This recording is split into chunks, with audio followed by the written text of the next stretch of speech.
honorable members. Yes, Chair, we can hear you. Oh, I was worried. Yeah, that's why I started early. The meeting is officially open. Let me welcome the Deputy Minister, Honorable Tau. I'm informed the Minister has apologized, as well as Deputy Minister Namashe. Obviously, the two DGs will be present with their teams. You are all welcome as our guests. Today, it would be briefing on the 2020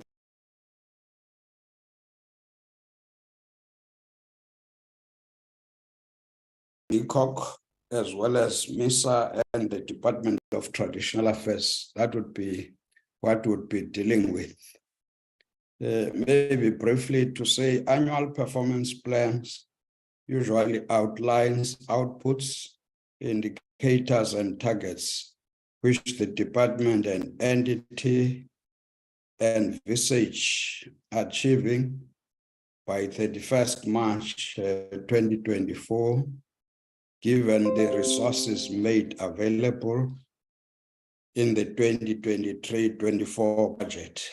With the National Speaker's permission, the ministry submitted its annual performance plans on the 13th of April 2023, which is later than the stipulated period. I'm just raising that so that members can note. This is a very important meeting because it helps us as the portfolio committee to contract with the departments as well as MISA in this context. And obviously, we're coming from different backgrounds as public representatives. Would always wish that your targets responds to the needs of the people. So that line must be drawn as well, but you know better what kind of resources are available. So that's the meeting. You are all welcome, honorable members. Can we get further apologies if there are any, besides the minister and DM Namashe? Portfolio Committee Secretary, any further apologies? Good morning, Chairperson. We did receive an apology from Honorable Groenewald that won't be able to make the meeting today. Thank you very much. And we do for a quorum for the meeting. Thank you, Chairperson. Thank you, honorable members. Anybody who is going to leave early or whatever? So there's no such apology. And I think let's get into the business. I would suggest that the presenters should take at least 15 minutes because we have got 3 presentations. 15 minutes. But before that,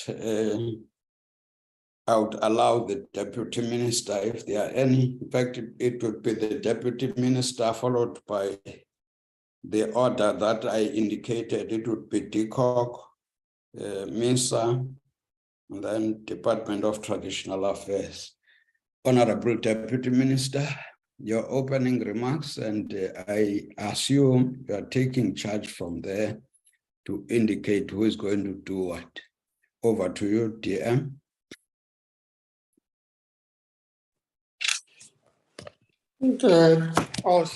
Sorry about that, Honorable Chair. And good morning to yourself and to the honorable members of the committee.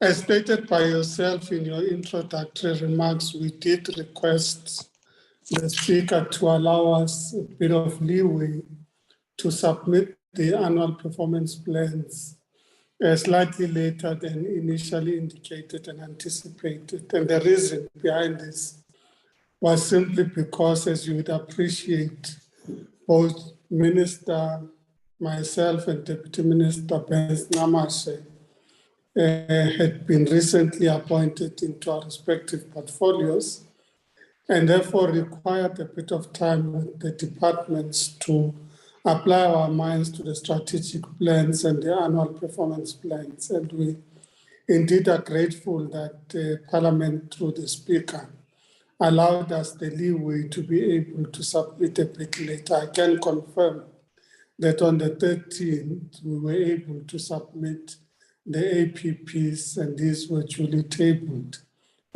for consideration. The emphasis on our part has been to ensure that we focus our energies on ensuring the implementation of the medium-term strategic framework as adopted at the beginning of the current administration and term of office, and to ensure that where there are gaps, that these gaps are actually filled, and further to ensure that we focus our attention on outcomes-based indicators. I am pretty sure that the amount of effort that has been made by the departments and MISA in this respect has moved us significantly in that direction, and hopefully that would be demonstrated in the presentations that we make this morning. Without further ado, I can indicate that we have in our midst representatives from both departments and MISA. And the presentations would be led by the two directors general and the acting CEO at MISA. And if they do require any additional personnel to assist them, they would duly indicate. Thank you very much. Thank you very much. Can we hand over to the DG for cooperative governance? Yes, good morning, Honorable Chairperson. I also want to greet all the honorable members. I also greet our deputy ministers and our minister and our minister. Chairperson, if I could please ask that the Secretariat float our presentation.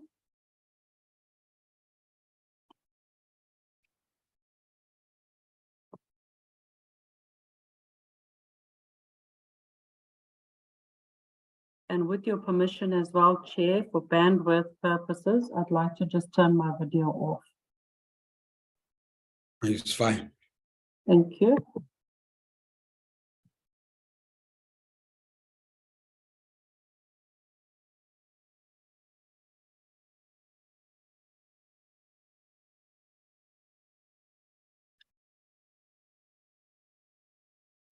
What is happening now? I'm just checking in with the Secretariat if they will flight for us, Chairperson. Oh, I don't know if the Secretariat's in the room.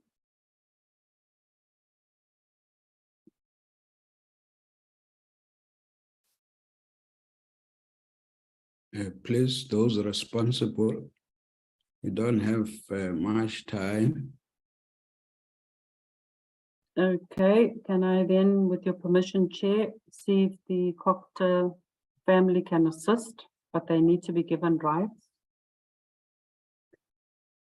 on the system. They need to be enabled.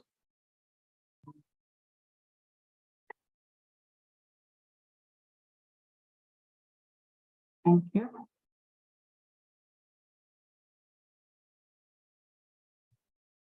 Okay, so while the presentation is being placed into presentation mode, I just thought I would start by indicating that we are here to present the 2023-24 annual performance plan and also our revised strategic plan for 2020 to 2025.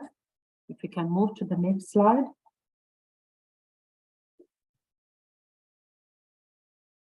And if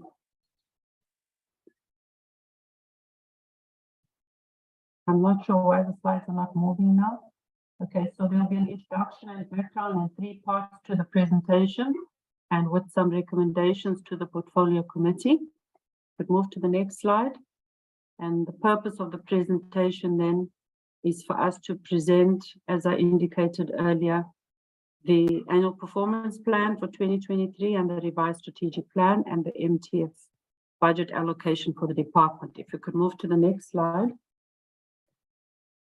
So when we presented the revised strategic plan to the committee in March last year, the department was awaiting approval of our organizational structure by the DPSA and our minister. And as such, we are now presenting the approved structure.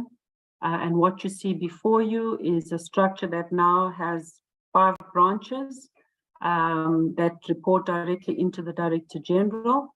I'll explain further in the next slide. Thank you. Next slide, please. So the reviewed structure and operating model, we now have a program under administration, a program under local government operations and support, which we refer to as LGLS. We now have policy, governance and administration branch, which we refer to as PGA, the National Disaster Management Center as the NDMC branch, and then the Community Works Program, which is implemented by the LGLS branch, and also due to the financial implications by our CFO. This has provided the department with an opportunity to actually realign its strategy so that we can ensure that the work that we do ultimately then impacts communities to a maximum. And as such, we then also have an opportunity to make certain that we support the spheres so that they're able to offer better service delivery. So notable also about the feature of the organizational structure is that it provides for much more stronger direction and support to the 3 spheres, but also then taking into account the DDM approach. Next slide, please. Next slide. So if you actually then look at our vision now is that we want to be an efficient and effective cooperative governance system that actually enables resilience, safe, sustainable, prosperous, cohesive, connected, and climate smart communities. And as such, we also then of the view that in order for us to be effective and efficient, we must try to do the right thing always. And then from a cooperative governance perspective, this means that our work must result in ensuring a functioning system of cooperation and an inclusive governance system across government. So while the latter part of our vision means that we do all these for the ultimate desired state of communities who are the key beneficiaries of our work, our revised mission is to lead the cooperative governance system in support of an integrated planning and implementation across all spheres of government. And we also reviewed our mission, our values, where we're saying that we need to apply a servant leadership approach.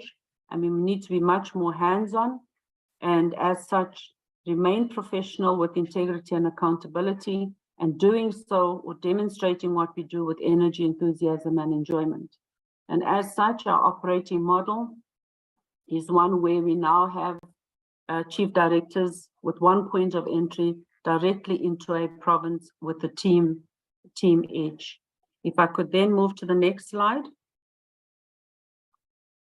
So we also revised our priorities and focus areas and really looked at our strategic outcomes more closely. We had to ensure that these are aligned firstly to the mandate. They are also aligned to the Constitution, that we also took into account alignment and integration across all planning within government generally. And as such, the outcomes are a functional intergovernmental governance system. And this we have to direct through legislation and policy. The second outcome is that we need to have citizens that are engaged and participating in government. And as such, we need to ensure that they cooperate in a participatory government. We want to ensure that basic services are delivered to all citizens in an effective and efficient manner.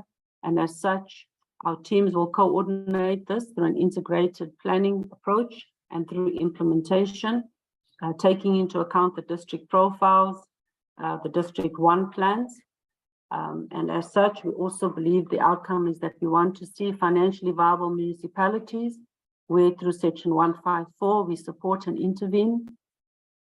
and ensure that institutional capacity, governance, and accountability are paramount.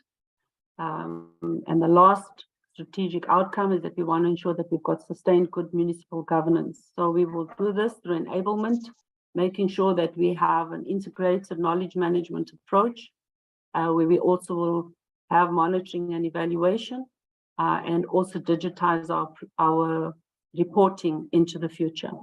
If we could move to the next slide, please. We have the 6 strategic outcomes that I just explained, and I also mentioned that they are linked to the government priority. If I could ask Ngobile. Thank you. And as such, there are 7 government priorities, and you will see that all our strategic outcomes are aligned. If we could move to the next slide, please. Next one. So the summary of the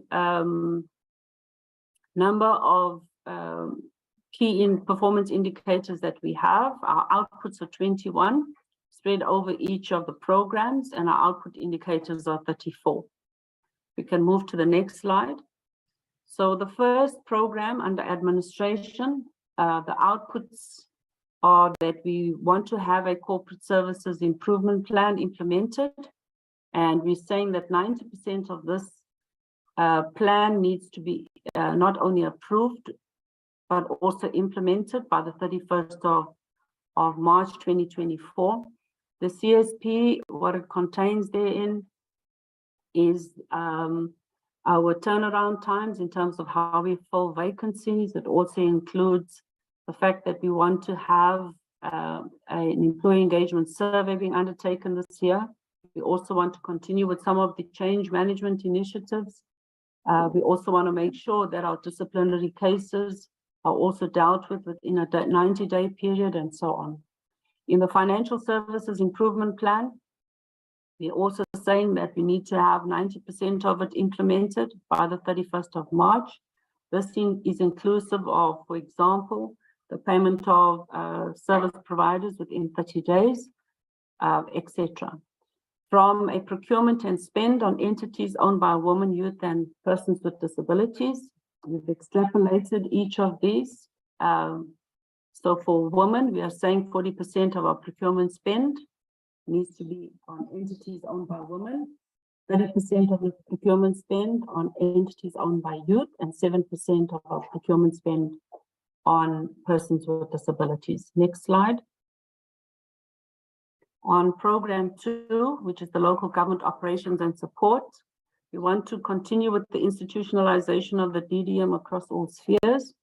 As such, the first thing is to make certain that the regulations in terms of the intergovernmental relations framework is gazetted. We want to have this done by the 30th of September. We also want to make sure that the IGRFA Amendment Bill is submitted to Parliament by the 31st of March. And also the number of districts and metros that will have catalytic projects implemented. We are saying that there should be at least 1 catalytic project implemented in 15 districts and metros. On long-standing disputes on water and electricity, we want to see this being resolved. So there are a number of dysfunctional municipalities who have long-standing disputes on water and electricity, and we want to ensure that we target 22 dysfunctional municipalities so that we can get their water and electricity issues resolved.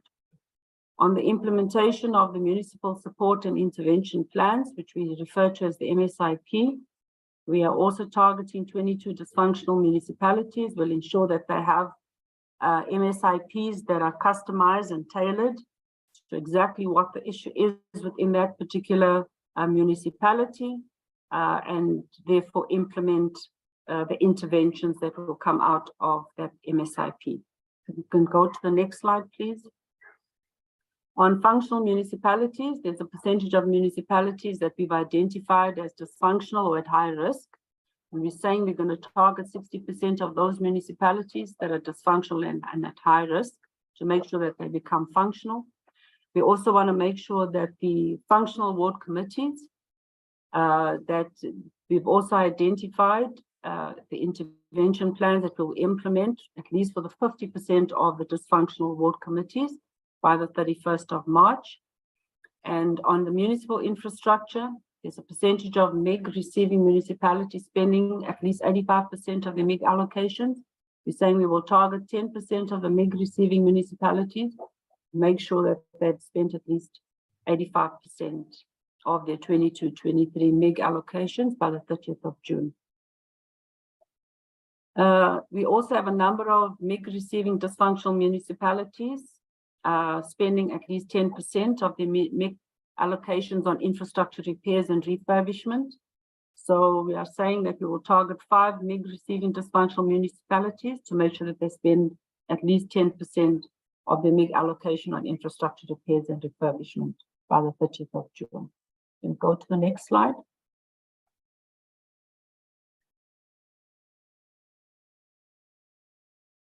So on program 3, which is policy, governance and administration, we will look at the local government legislative review process as an output, and also the government general laws amendment bill. So we will draft the local government general laws amendment bill and submit to cabinet by the 31st of March 2024. And on 3.2, the number of dysfunctional municipalities with increased revenue, will target 22 municipalities and make sure that they have an intervention that helps them to improve their revenue. We'll also look at the percentage decrease in debt owed to dysfunctional municipalities. We'll target 10% municipalities to have a decrease in the debt owed to themselves. Another key output is the competent senior managers that are being appointed in municipalities. We're saying that in the 66 dysfunctional municipalities, all managers need to meet the prescribed competency requirements as we appoint. On concluding disciplinary cases, we are saying 50% of reported cases of all allegations of financial misconduct, fraud, and corruption by municipal staff members. At least 50% of all of these cases, we need to make sure that disciplinary proceedings are concluded. If we can move to the next slide. When it comes to consequences for breach of codes of conduct, we are saying that the code of conduct for councillors, that the appropriate sanctions need to apply to at least 50% of the cases that are in breach of the code of conduct. And then also the code of conduct for senior managers, we need to make sure that the appropriate sanctions are applied in 50% of the cases where there's breach of the conduct. On improving the citizen satisfaction, when it comes to service delivery, we're saying 10% of municipalities must show an improved citizen satisfaction with service delivery. On spatially just and transformed national space economy, there are 2 output indicators. The first one is the number of municipalities with Bloomer compliant SDFs. We're saying we'll target 30 municipalities here. And then the number of intermediate city municipalities with capital expenditure frameworks aligned to the integrated urban development framework. We will target 5 intermediate city municipalities with capital expenditure frameworks and make sure that they're aligned to the integrated urban development framework. And this target is an accumulative one, and you'll see that year on year, the number of municipalities grow. On the National Disaster Management Center, we've got 3 output indicators. The first one is that sector departments implementing disaster funding arrangements. We will target 4 sector departments for this year. And the number of municipalities in priority disaster areas implementing a disaster management strategy to prevent, repair, and mitigate disasters, we will target 14 municipalities. When it comes to improving functionality of municipalities through the implementation of the National Fire Safety and Prevention Strategy, we are saying we will target 10 municipalities to implement the National Fire Safety and Prevention Strategies. We can go to the next slide. On program 5, with the CWP participants enrolled in the program, the idea here is that we will keep the total number of participants at 250,000. But in 5.1, we will make sure that the participants on CW sustained income model will be 230,000. And as such, the 20,000 will be participating in the new CW Sustainable Exit Strategy is what we will target for this year. For percentage of women, youth and persons with disabilities, we have a target of 55% of participants to be women, 30% to be youth, and 2% to be persons with disabilities. For procurement spend on entities owned by women, youth, and persons with disabilities, we've also extrapolated that. We say 40% of procurement spend will be on women, 30% on youth, and 7% with people with disabilities on the program.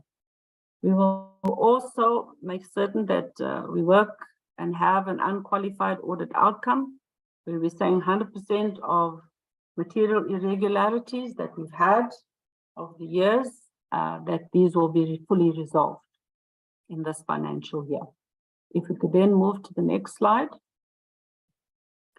On the budget allocation, what becomes important here is that our total budget that has been allocated to us for this financial year is sitting at just over 121 billion.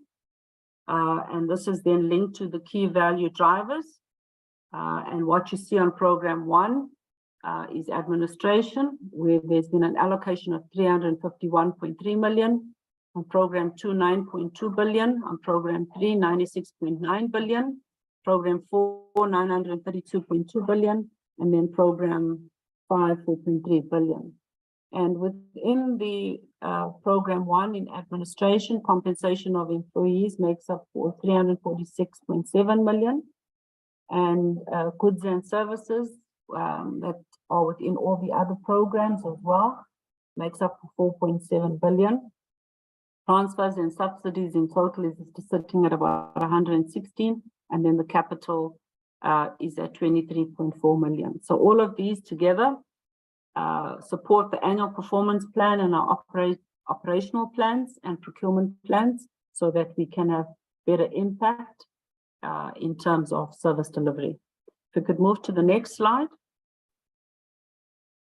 I already mentioned that our 2023 E&E allocation is sitting at over just on 121 billion, and you will see that over the MTF period it increases up until just over 136 billion.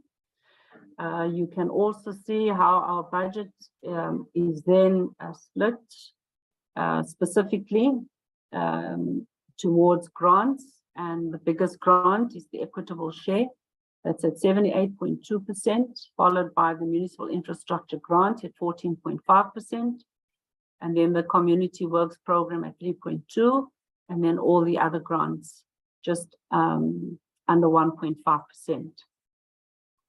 And of course, it's extrapolated throughout the MTF period. I think what's important to also note here is that transfers to provinces and municipalities account for 95% of the budget, at an amount of 371.8 billion. And of course, as I had said, the local government equitable share accounts for 92.6%. The expenditure on compensation of employees is also expected to increase at an average annual rate of 4.4%, from 346.7 million in this year to 377 million in 2025. Goods and services will grow by 5.6%.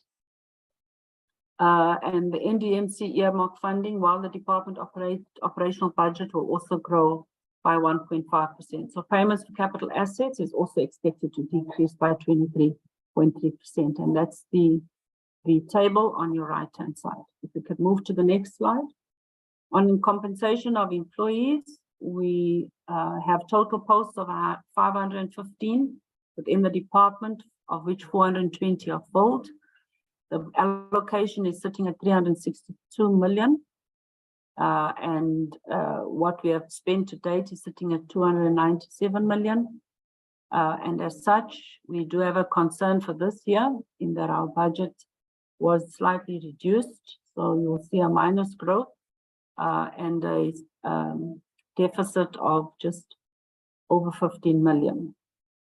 So the department has I had discussions with National Treasury on the overspending that we may experience, but we have been asked to reprioritize our existing funds. On goods and services, for 2023, the department's goods and service allocation encompasses the MSIG, and we also have earmarked funds for the CWP and the NDMC assessment.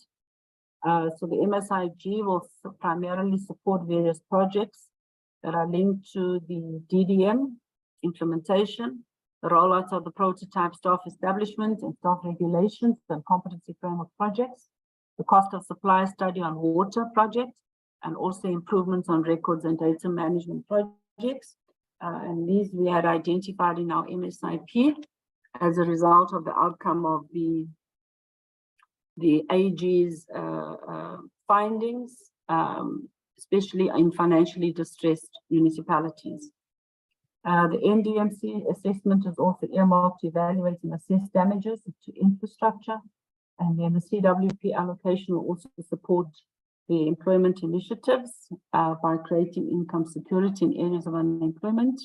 And just the operational allocation is there to also support all admin and ops activities. If we can then move to the next slide. So on payments for capital assets, it's anticipated that the payments designated for capital assets will experience a reduction, as I said earlier, for this fiscal period. And these funds are also intended to facilitate the acquisition of various equipment and machinery that will also serve as essential instruments for the departmental officials, including our furniture, computer software, licenses, and so on. And as such, we are also expecting that the department will also be moving to a new building. But of course, we are also waiting for the process to be undertaken and finalized by DPW. If we can then move to the next slide, which brings me more to the conclusion. I therefore recommend that the Portfolio Committee note the annual performance plan and the allocated budget for 2023-24. Thank you so much, Chairperson. Thank you very much.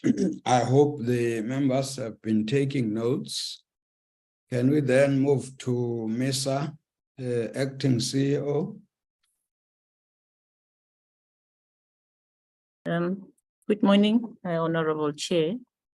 Good morning, members. Good morning, Deputy Minister. So I'll be taking the committee through the MISA presentation. It is loaded on the screen. As indicated, my name is Pati Khomo, DDG at MISA, and currently appointed as acting CEO of MISA. So I'll be taking you through the annual performance plan, as well as the revised strategic plan for MISA. I will not go through all the intro slides, but just to indicate that we will be focusing on mainly our annual performance plan and also touch on the resource considerations. So in the next slide, we're just indicating that the purpose of the presentation primarily is to brief the Portfolio Committee on our revised strat plan for 2020-25, as well as our current financial year APP. Next slide, please. This is just serving as an introduction and just to indicate that we have tabled the APP and that the APP is based on the revised strat plan with the 8 outcomes as well as the 18 outcome indicators. And that through this strategic plan and the APP, we seek to contribute towards the achievement of the outcomes aligned to the priorities of the MTSF. So we have added indicators that are aligned to the new outcomes from the MTSF, and that we are also reflecting that all the 20 outputs and the 22 output indicators are derived from the revised MTSF for the current financial year. Next slide, please. I won't go through the slide. It's just to reiterate our mission, vision, as well as our values. Next slide. And also just to reiterate our mandate as MISA, which is mainly to provide technical support and advice to municipalities by undertaking the functions that have been listed below, which are mainly supporting municipalities with infrastructure development and ultimately improvement of service delivery. Next slide.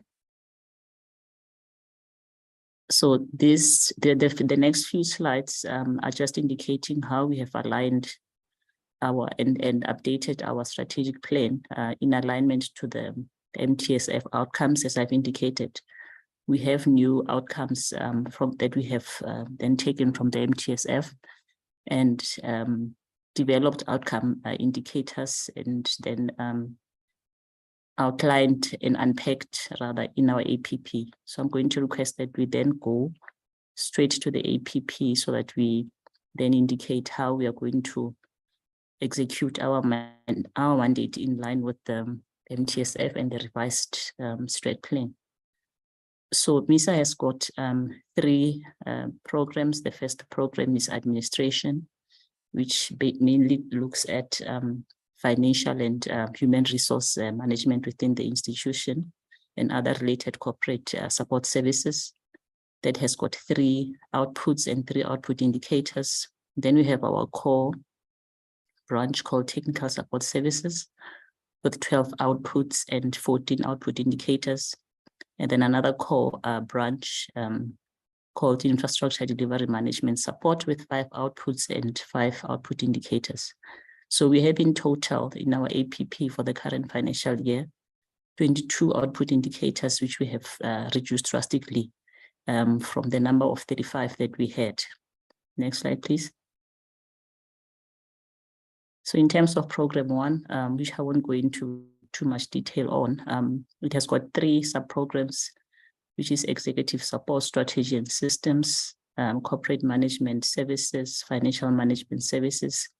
So the primary purpose of the program is to ensure that we have effective leadership, strategic management, and administrative support to the entity. Next slide, please.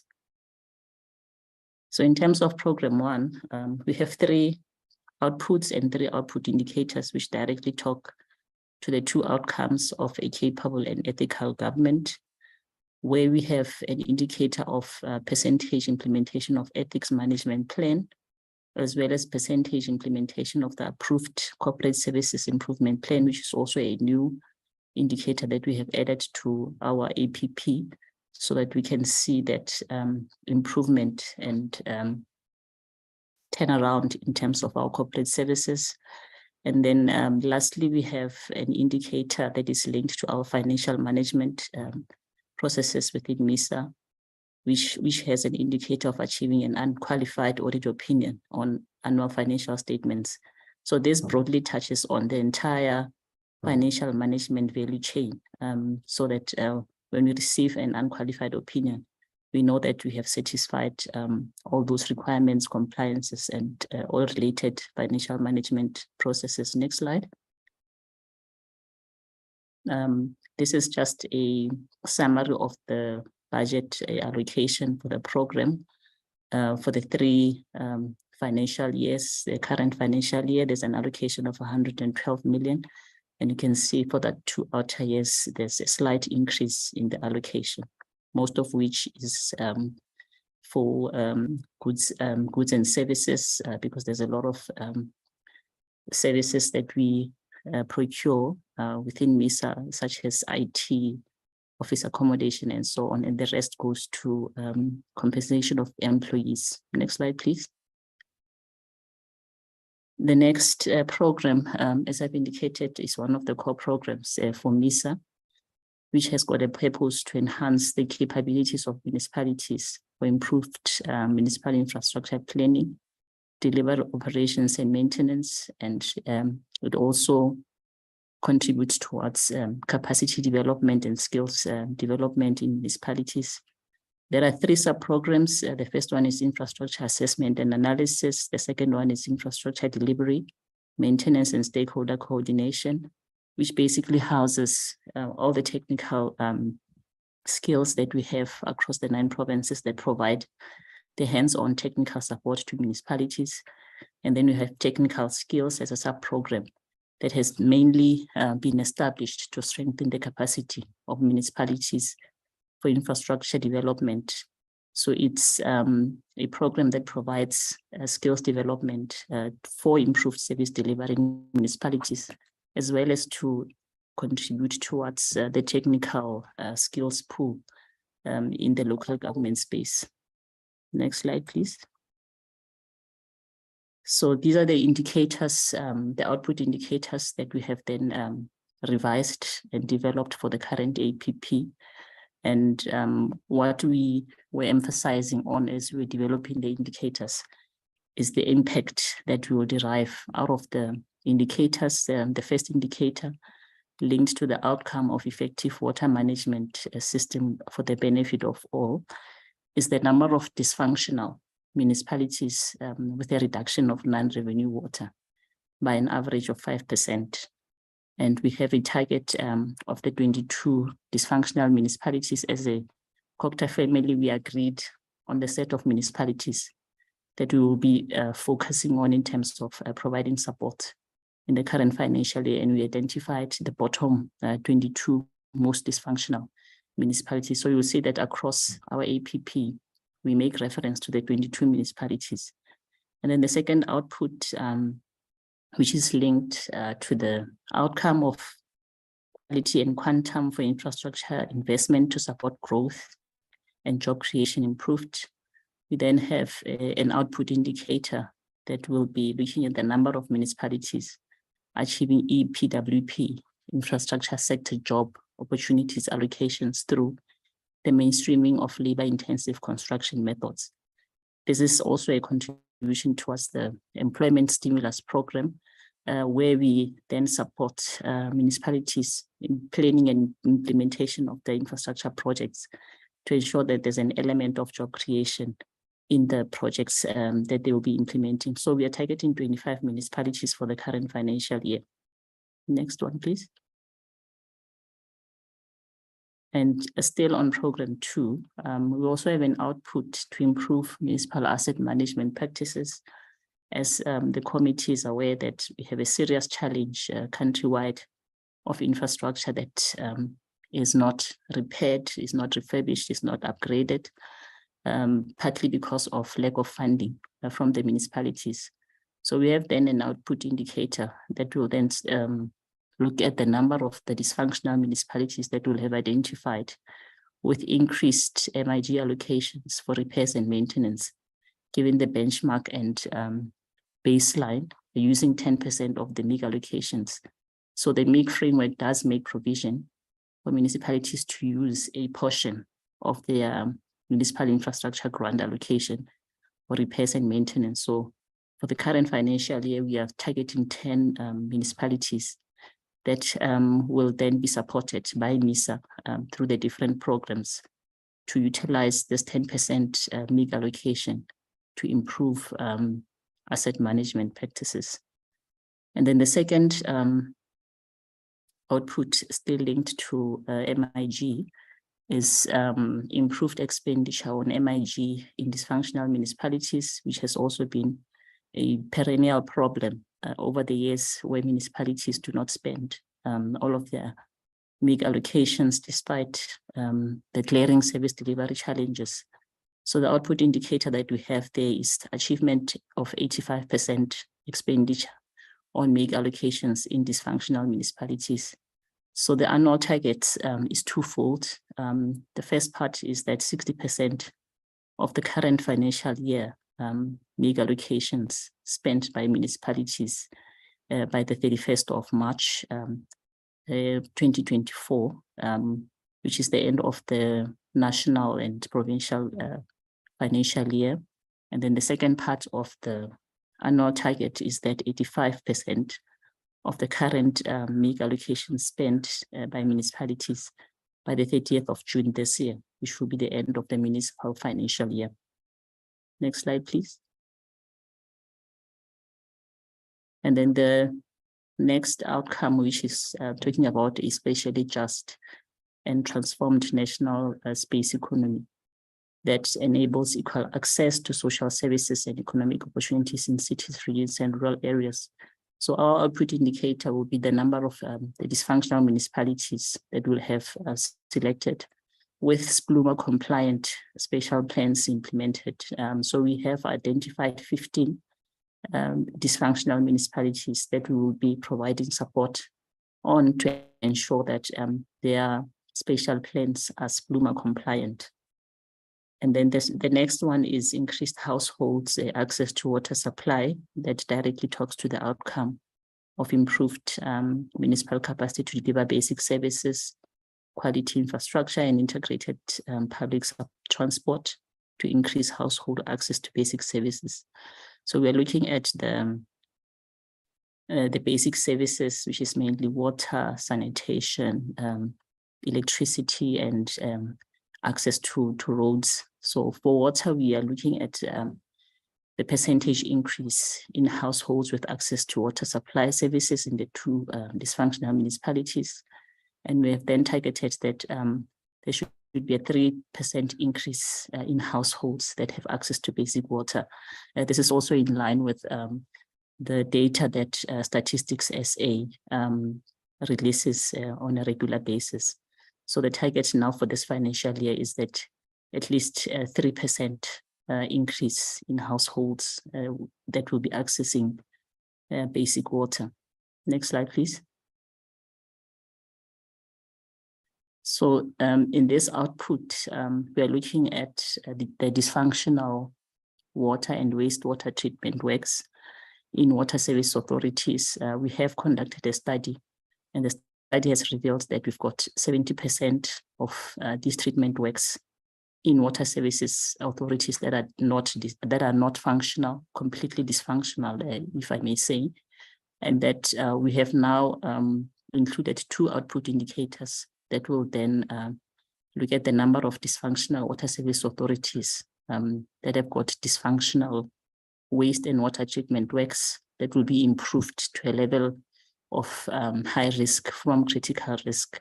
So for both indicators, we are looking at 2 dysfunctional water service authorities that will be supporting jointly with sector departments such as the Department of Water and Sanitation to at least get these water and wastewater treatment works to a level of high risk, but at least to be able to function so that access to these services can be derived by the communities.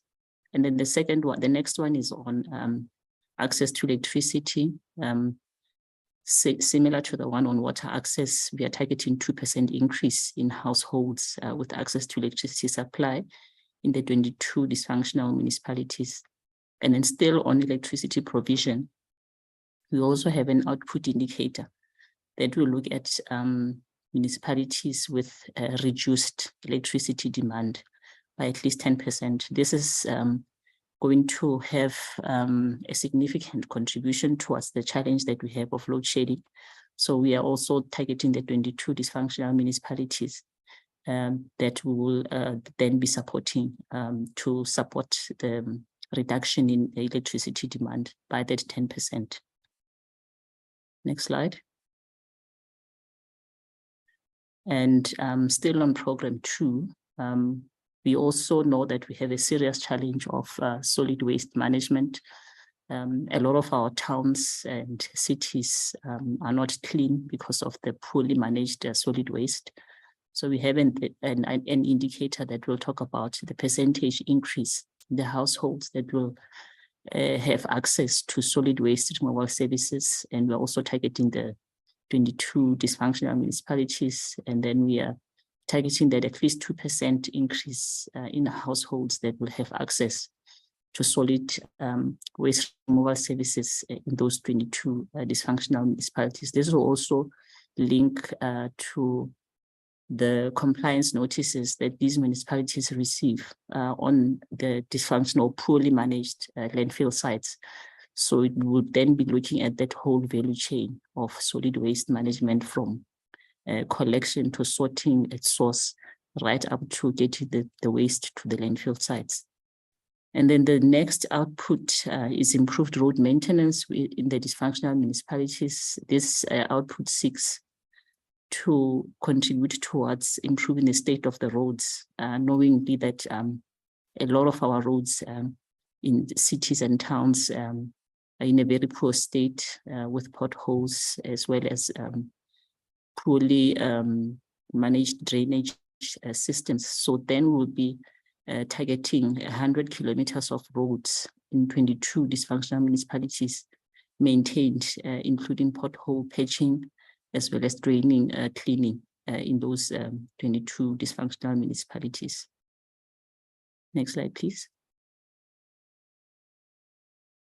And then we have then an output that talks about improved service delivery through technical capacity development in the dysfunctional municipalities. So this output indicator is going to be focusing on providing municipalities with technical skills and capacity for improved service delivery. And we are focusing on 22 dysfunctional municipalities where we'll be implementing a range of capacity development and skills development programs, such as capacitating municipal technical officials, providing recognition of prior learning to municipal officials, young graduates program, artisan program, bursary programs. So all of those would be contributing towards this output indicator. That would also include establishing a panel of technical experts that would be placed and seconded to municipalities as and when there is a need to get a technical expert to go and attend to a particular challenge in municipalities. And then the last one in program 2 is improved infrastructure resilience to climate change in dysfunctional municipalities. This one we had to include because we as MISA have got a role in supporting municipalities with infrastructure planning. So what we will then be infusing in the support that we'll be providing on infrastructure planning is that municipalities should plan for infrastructure that is flood risk resilient, so as to respond to the disaster and risk of the floods that we see emerging in a lot of municipalities, especially in particular provinces. So the 10 identified municipalities will mainly be in those provinces that we know are very prone to flood risks, that will then be supporting that to implement, to design, plan and implement projects that are flood risk resilient. Next slide, please. The next slide is a summary of the budget allocation for program 2. So this is the budget allocation for the 3 financial years. For the current financial year, we have an allocation of 220 million, and you'll see the gradual increase in the outer years.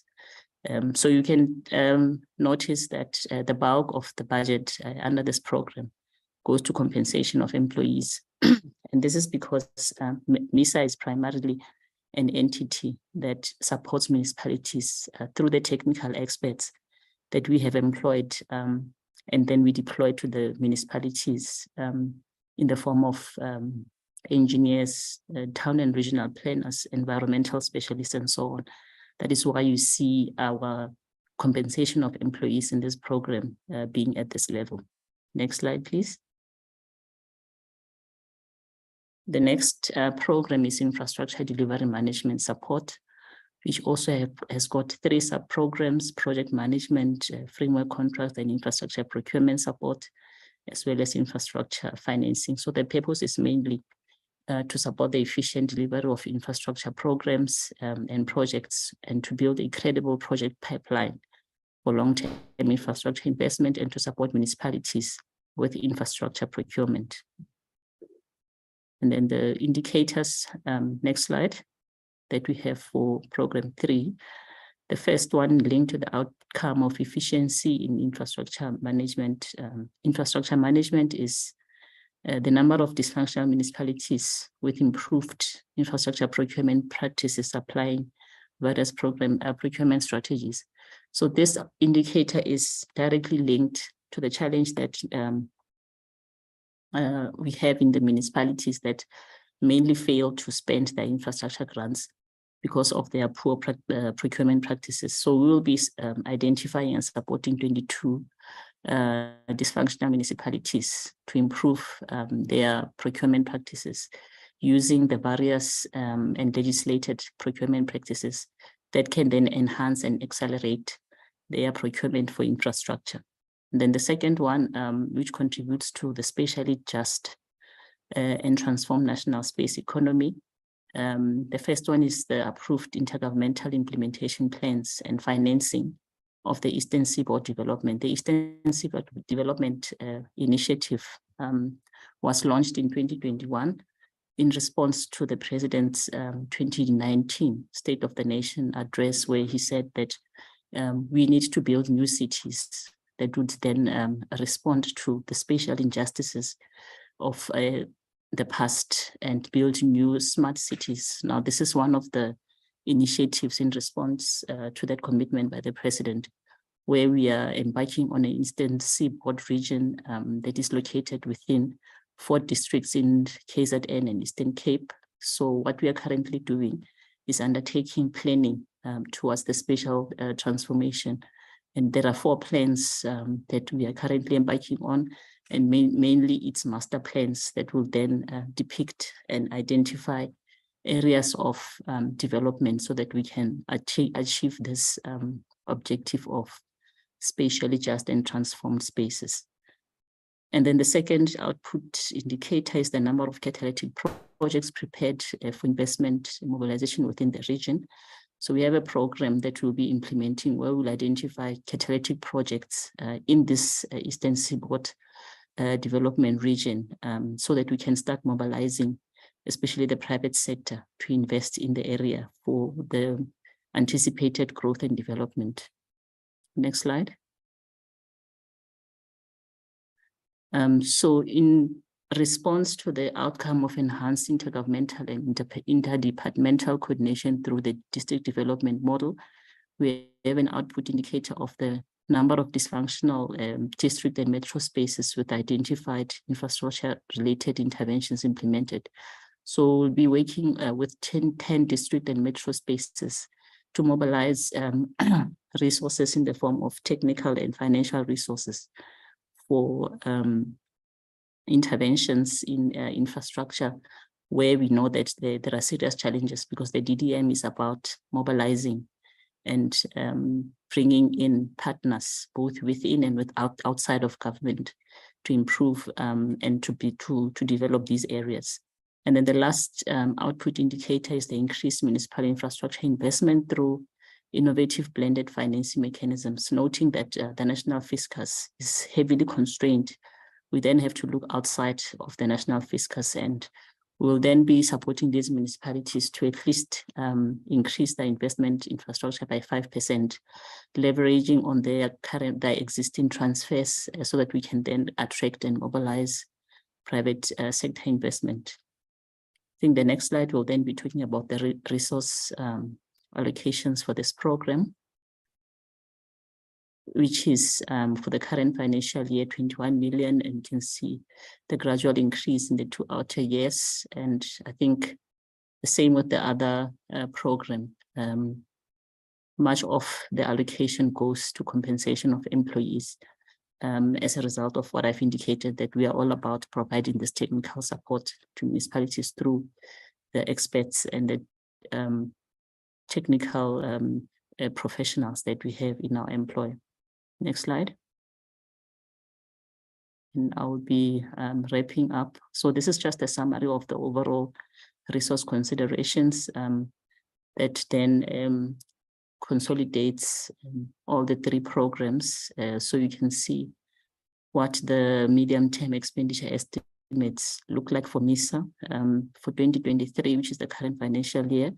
It's 351, and as I've indicated, it grows gradually in the 2 outer years. So these are the resources that we have been allocated as MISA to fulfill our mandate of providing the technical support to municipalities to improve service delivery. And that brings me to the end of the presentation. So we are just recommending that the portfolio committee notes our revised strategic plan as well as our APP as tabled by our executive authority in Parliament. Thank you very much, Chairperson and members. Thank you very much. Let us move to the last one, Department of Traditional Affairs. Over to you, DG.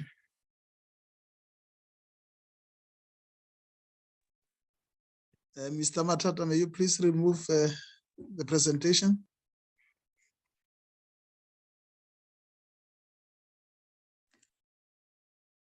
Thank you very much, Honorable Chairperson of the Portfolio Committee, and greetings to the honorable members of the committee, to Honorable Deputy Minister Pakstau, to colleagues who are a part of this meeting.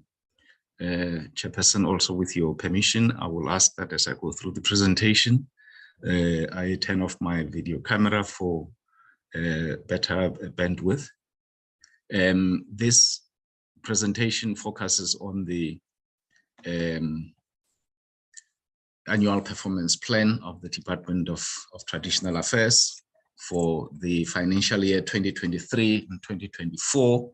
And it's a split in terms of that outline that is presented there, introduction, the annual performance plan, the budget allocations and recommendations to the committee. As part of the introduction, we just include a reminder in terms of the vision of the department, which is that of having a community development oriented institution of traditional and Khoisan leadership. And we've retained the outcomes that we in the strat plan that was tabled earlier, and the outcomes are as reflected there. One is about ensuring an effective governance in the department itself. Another one is about promoting safe initiation practices. Another one is on supporting and having a functional institution of traditional and Khoisan leadership. And the other one is on development in traditional and Khoisan communities. And the last one is on the transformation of the institution to ensure that it conforms with constitutional obligations. So we come into this committee to brief the committee on the annual performance plan as well as the budget allocations.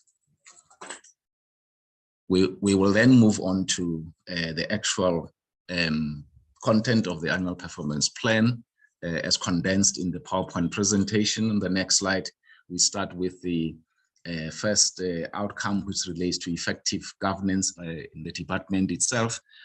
Just like our counterparts in DCOG as well as in MISA, we have taken all the requirements relating to financial management, relating to performance information, relating to other pieces of legislation such as Promotion of Access to Information Act, such as Human Resource Management.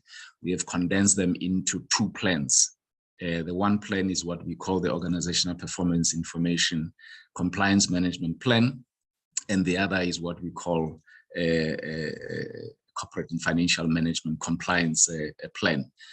So these are the plans that deal with all the requirements in terms of compliance, but also these requirements are quite critical for ensuring that we have an internal control environment that is credible and that meets all the requirements that will ensure that we indeed get the kind of audit outcomes that we continue to add. So for the target there, we indicate that for all of those plans, we need to get at least 85% achievement of the compliance target as contained in those plans. The next slide just then deals with the target that we have in terms of our own employees in the department, that will be focusing on various training interventions of the officials to make sure that we improve knowledge, skills, and their competency levels. And that's, we will have a 60% target for the 2023-24 financial year. And the next one relates to reports that we, in addition to assisting us understand and support the sector in terms of transformation of the institution of traditional and Khoisan leadership, but we also then report to the Department of Women, Youth and Persons with Disabilities on the interventions that are taking place in the sector when it comes to gender-based violence and femicide. And we coordinate that process, working with our counterparts in provincial departments to make sure that that information can be collated, interpreted, and used for steering decisions to contribute towards the transformation of the sector. When we go to the next slide, then we then begin to look at what happens in line function. And the first area there is that of, again, contributing towards a functional institution of traditional and quiescent leadership. As honorable members would recall, that the coming into effect of the Traditional and Quiescent Leadership Act created a new window of opportunity for the legal reconstitution of traditional councils. That work is not complete as yet. And so as a target during the 23-24 financial year, we have a target of the number of traditional councils legally constituted during 23-24. And our target there is 200. And we'll do that through having what we call a Section 634C intervention plan to ensure that the traditional councils are indeed legally constituted. We also have an indicator that looks at the applications that usually are submitted to the presidency to request the president to recognize kingships and queenships, as well as to recognize the incumbents in the form of kings and queens. And whilst they get submitted to the president, they then get forwarded to the Minister of Cooperative Governance and Traditional Affairs to advise the president, and the department then processes those applications, assesses them. And we're saying that we will continue with this work. It will be as measured on the basis of the number of applications that we have been able to finalize, and not only finalize, but also finalize within 6 months of receiving them. And we have a target of 75% there. And then we also then have a target that deals with the traditional leadership disputes that get escalated to either the president or the minister. The majority of this indeed relate to the mandate of the minister and the president, which will be, of the president in terms of kingships and queenships, but quite often we do get those that relate to the lower levels of senior traditional leaderships, where we then have to engage with our counterparts in provinces to make sure that they do their part in having those leadership disputes attended to. We go to the next slide, and this is the one that focuses on safe initiation practices. And we say our measure will be measured on the basis of the number of the reduction in the number of illegal customary initiation schools, because it is our assessment, Honorable Chairperson, that it is through illegal customary initiation schools that we in the main end up having the kind of casualties that we have. And we say that for the 23-24 financial year, we'll be looking at a 20% reduction in the number of illegal customary initiation schools. But of course, our target will ensure that we have particular focus on the OR Tambo district in the Eastern Cape, because the reports that we generally get throughout the country indicates that not only is the Eastern Cape the province with the highest number of casualties, but particularly in the Eastern Cape is the OR Tambo district, where the number of casualties is usually higher. On the next slide, this focuses on development.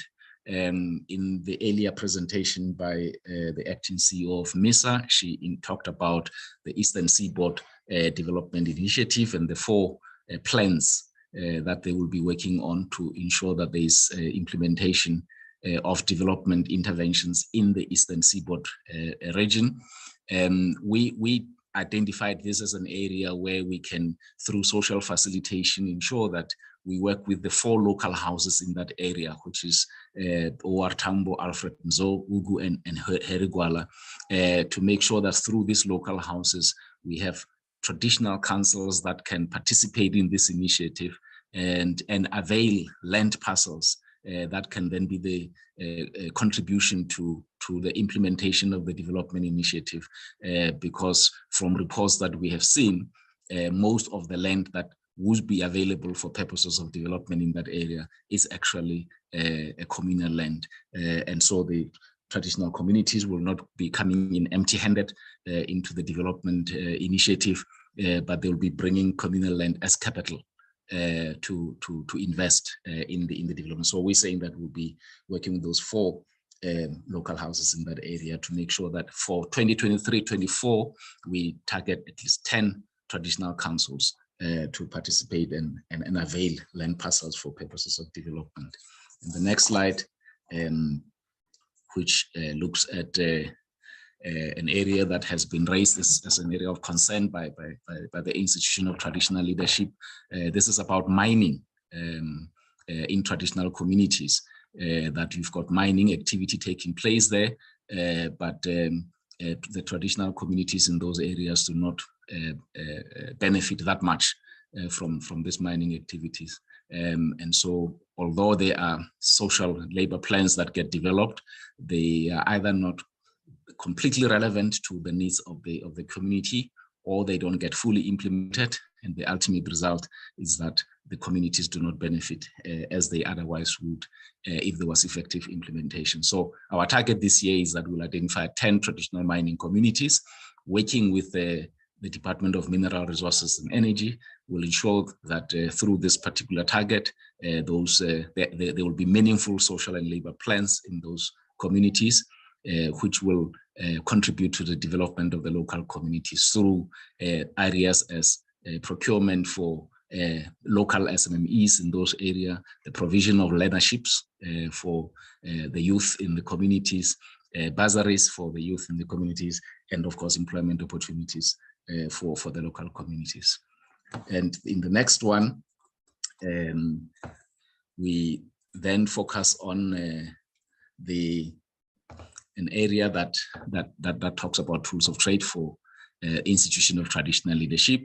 And we say that in those provinces where there are houses of traditional and Khoisan leadership, which is basically all the provinces with the exception of Western Cape and Gauteng, we will be working with our provincial counterparts to ensure that those provincial houses are functional and that the members are provided with all the tools of trade that they require, as proposed in the draft handbook for traditional and Khoisan leaders. In the next slide, we are saying that we will then also ensure that that gets applied to the National House, where all the 23 members of the National House of Traditional and Khoisan leaders will have to be provided with all the applicable tools of trade as provided for in the draft handbook for traditional and Khoisan leaders.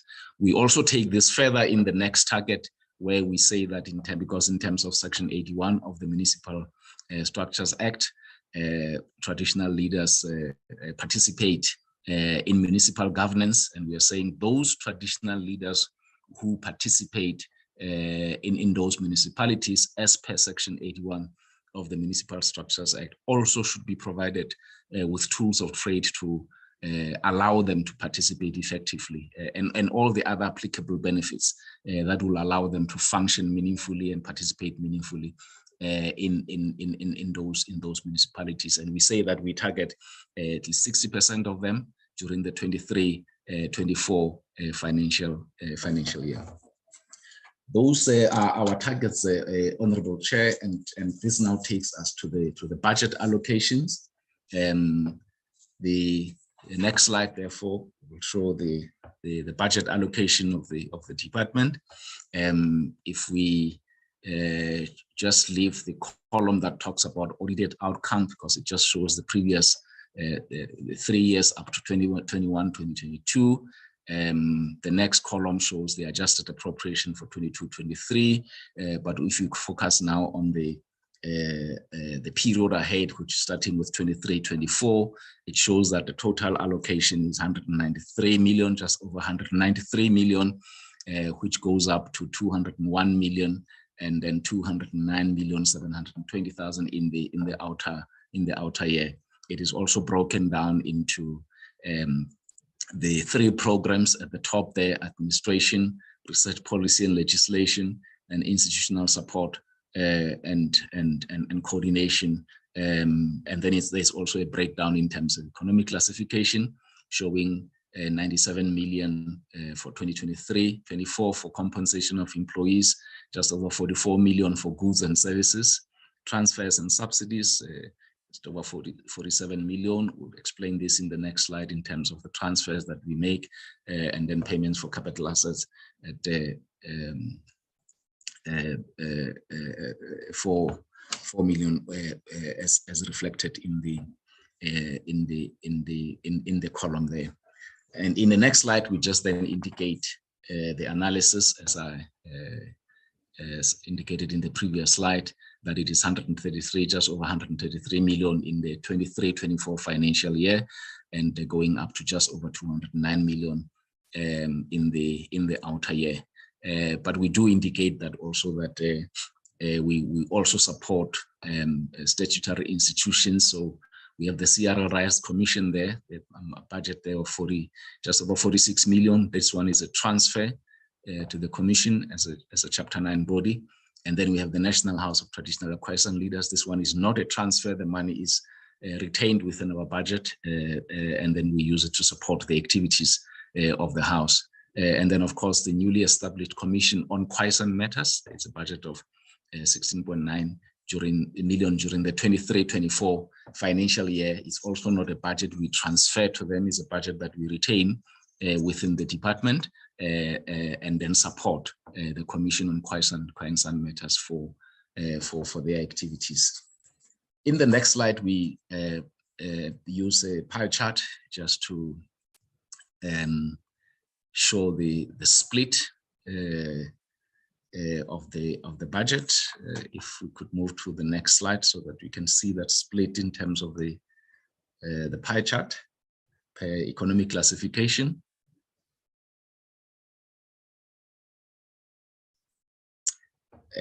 Yes, so that pie chart there just showing how much is the percentage that goes to compensation of employees, how much goes to goods and services, how much goes to transfers and subsidies, and then how much goes to payments for capital assets and for financial assets. It's basically the same information as reflected in the previous slides, but just presented pictorially here through a pie chart.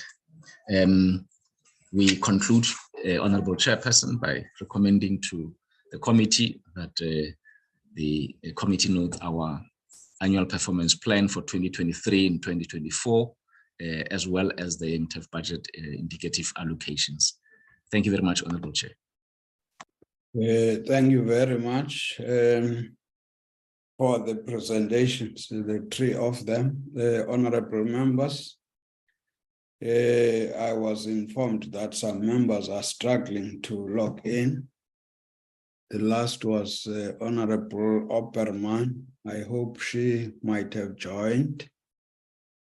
This is now your turn to raise questions and comments. I see two hands for now. Honorable Spies.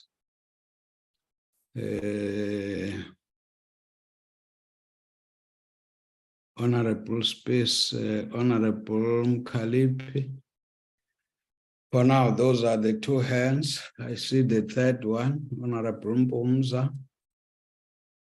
Can we take them in that order? Honorable Space. Yes, good morning, Chair. Good morning, colleagues, and thank you for all the presentations. Chairperson, my first question is going to DCOG, and I in particular would like to speak to the mention made of dysfunctional municipalities across the board and the support given to them in different departments. The first one, Chairperson, is the dysfunctional ward committees across all provinces. And the indication is that 50% of the dysfunctional ward committees across the province will be assisted, or the intention is for it to improve. So my question, first of all, Chair, is how I would like to get a sense of how many dysfunctional ward committees we are talking about, so that one understands what 50% of what we are talking about. But more importantly, Chairperson, is what will be the impact measurement on those municipalities. We are provided with the targets that the department wants to reach, but we are not being told what is it that's going to happen if those targets are not reached. So by the time that we experience some challenges, those could be kicked into effect, and we would obviously have a very different outcome and a more positive outcome. The other one is, Chair, the one on competent senior managers appointed in dysfunctional municipalities. It's good and well, and I'm glad that it says that, that is a target that needs to desperately be looked at. I recently sent in a question with regard to the appointment of incompetent staff, senior managers in dysfunctional municipalities. And as we speak, some of those appointments are now falling apart, and those municipalities are falling apart. My question is, once again, how will the department monitor this? And how will the department ensure that such appointments does not actually fall through the cracks, and we still are sitting with dysfunctional municipalities that are just getting worse and worse because of the wrong appointments made, or let me rather say incompetent senior managers being appointed. When the department tells us that they are identifying municipalities, I want to understand on the basis of what are these municipalities identified that interventions will be launched in, and what is the criteria used when identifying those municipalities. Because there's a number of municipalities that are being identified for different interventions and targets, but I want to understand on the basis of what. And it would be nice for us to know which municipalities those are, so that we ourselves know, because it's probably within our constituencies and one could actually zoom into those. The next one, Chair, is the CWP, my beloved project, is that the target is to sustain 230 participants. Now, Chair, it's come to light. I've spoken to the department official around this. It has come to light that the community works program is now no more making use, or will not be making use of, the implementing agents anymore. But I was also assured that the program will still continue, and I wanted to know from the department on which basis. So am I to assume that the CWP participants will remain in their jobs? Who will oversee them? What is the new strategy? And when will we be informed of this new strategy? Because as we speak here and we sit in this meeting, CWP participants are worried and concerned what is happening to them. Because I know that some of the implementing agents have received letters to say that their contracts have been terminated, or it's not going to be extended, rather. Can we have clarity on this situation? Is it indeed so? What is the situation? And what's going to happen to those participants within those different areas across the province? Are they left to their own devices, or will they be incorporated into the municipalities? Can we be taken on board around this, Chair? Then on the budget set out the 4.3 billion, if it is indeed the case that the implementing agents will be taken out, I want to understand then what happens to the money that has been allocated to implementing agents in this regard, because we look at still a very bloated budget allocated. Thank you, Chair. My last one is on MISA. MISA is indicating that they are also have identified municipalities with regards to intervention in terms of the MIG projects in particular. And then the one that also caught my attention was the catalytic projects. prepared for investment mobilization within the ESD region. I want to then just ask again, can we be provided with a list of the municipalities that has been identified in terms of the 10 municipalities in terms of the MIC intervention, and then with the catalytic projects, if we can also just get an idea and more detail on what these catalytic projects entail. I will stop there, Chairperson. Thank you.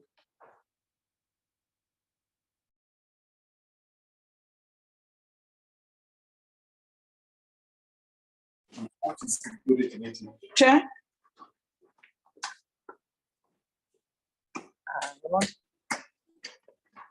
Chairperson.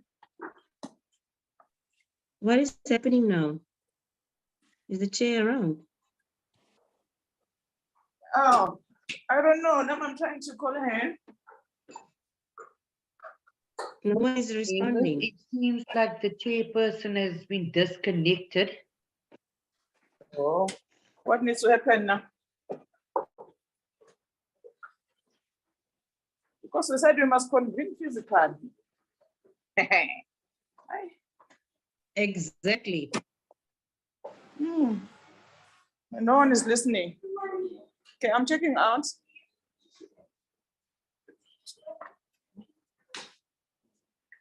Honorable Kalipi, chairperson did identify you to follow Honorable Spies But who's going to chair? with questioning. I'm just trying to locate chair quickly.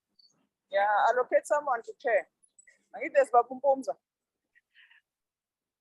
Honorable Mpumza, can you take the chair quickly while we try to locate the chairperson or try to get the chairperson back on the platform? Thank you.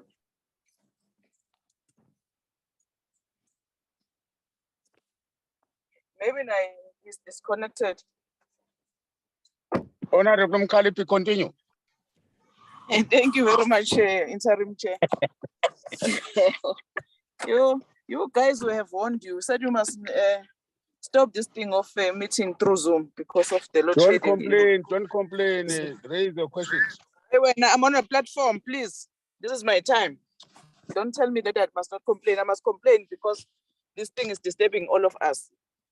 Nevertheless, Chair, thanks for the presentation from all who have presented here. I just want to start with the department, but I must say that I'm partly covered with issues that were raised by my colleague here, Honorable Spies. But I want to start from the beginning, the presentation of the DCOG.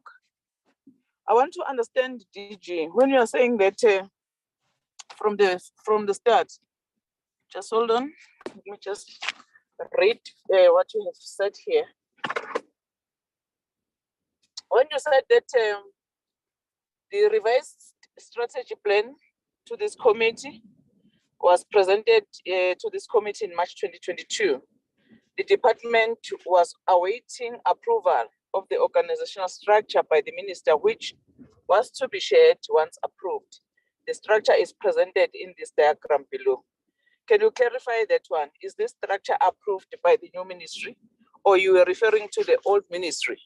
So my concern or my clarity for that, I wanted to know if you are presenting the structure which is approved in a form of a diagram or is not approved, because I'm not clear when you are telling us that in that background. Secondly, let me just engage you on the structure that you have presented here. On top is a ministry, which is a political head of the department, and then it follows you, Director General. And then you also, on the very same structure, there is different branches, your local government operations support, your governance and administration, and so forth. Now, as this committee, it's only you there as a Director General. Can you also attach the DDG under you? For instance, who is a DDG responsible for this branch of local government, operational and support, and all of them? I'll tell you why. This is very important when we are doing our oversight And when we get issues from the ground, it will be very easy for us to understand who is the DDG that is responsible for each branch. And not only the DDG, but I'm just making an example with the DDG. If you can get a completely structure, an organogram of the department to say that these are the people who are responsible for the branch 1 or branch number 2, branch number 3, branch number 4, and branch number 5. So we can know from the department perspective. That is number 1. Number 2, in one of the programs, in one of the slides that talks about the co-operational model and arrangement structure, I'm also asking for more details on that one, especially on local government operations and support branch. We have 273 municipalities. And if you can also clarify in this committee, who are those people from your department who are supporting each and every municipality? Remember, it's not only one municipality, it's 373. I will tell you why I'm asking this. It's very important because at some point when we write straight to the department and ask about a specific municipality, for instance, there is a man by the name of Mr. Dlamini in Ekurhuleni who has been frustrated by Ekurhuleni municipality. This man, he is qualifying to be an indigent, but there is no one who's got an appetite to help this man until I inquire from Shireen, the secretary committee, to say, who is the DDG who can assist there? And a number of times when we raise those issues that we need the department to intervene, we are quite often told, even in or during the written replies, when we write to the ministers, we're often told that no, remember the municipalities, they are protected by the law. We can't tell them as a department how to conduct their affairs. So I'm asking about the support because there is an allocation that we also talk about, which is a very big allocation that you are also telling us that you need that allocation in order for you to be able to support the local government. So therefore, the local government is not on the space, the local government is on the ground. So if you are telling us that you need this money to go and support the local government as a branch, please unpack that one, and it must be clear, because if a support is needed to a certain individuals around that municipality, it must be clear with how are you often give that support as a department. That's why I'm specifically asking those people from your department in order to come back to the point that we have raised before, the issue of capacity of the department. Right now, we are frustrated with so many issues. And when you want an intervention from the department, there's no intervention. As we speak now, there is an issue that is there in eThekwini municipality, whereby an old man who have no job and his wife is, both of them, they are pensioner. But when everything was well with them, they managed to buy a very, very beautiful house. But now they are no longer working. So they have a water bill. And at eThekwini municipality, they have resorted to have a consolidated bill. So now this family have been told to pay like 300,000 to cover the bill and water because there was a leak underground. And they didn't follow the municipality's procedures to identify a person to come and ensure that that leak is fixed and so on and so on and so on. They have discovered the thing very late. And as a family, they ask from their daughters and what to come and fix it. But when it comes to municipality, they don't want to help them. They told them that, no, you are paying this 300,000, of which they are pensioners. There's no way that they can have that bill. And then when we want the municipality to go and intervene, there's no one who have an appetite. When we call the department, we don't know who is that person who can also be able to use this program, which is one of your branch that is identified here. So there are so many issues that are frustrating us as members of parliament. So that's why we need a most detailed one in order for us as members of parliament to be able to assist on such issues.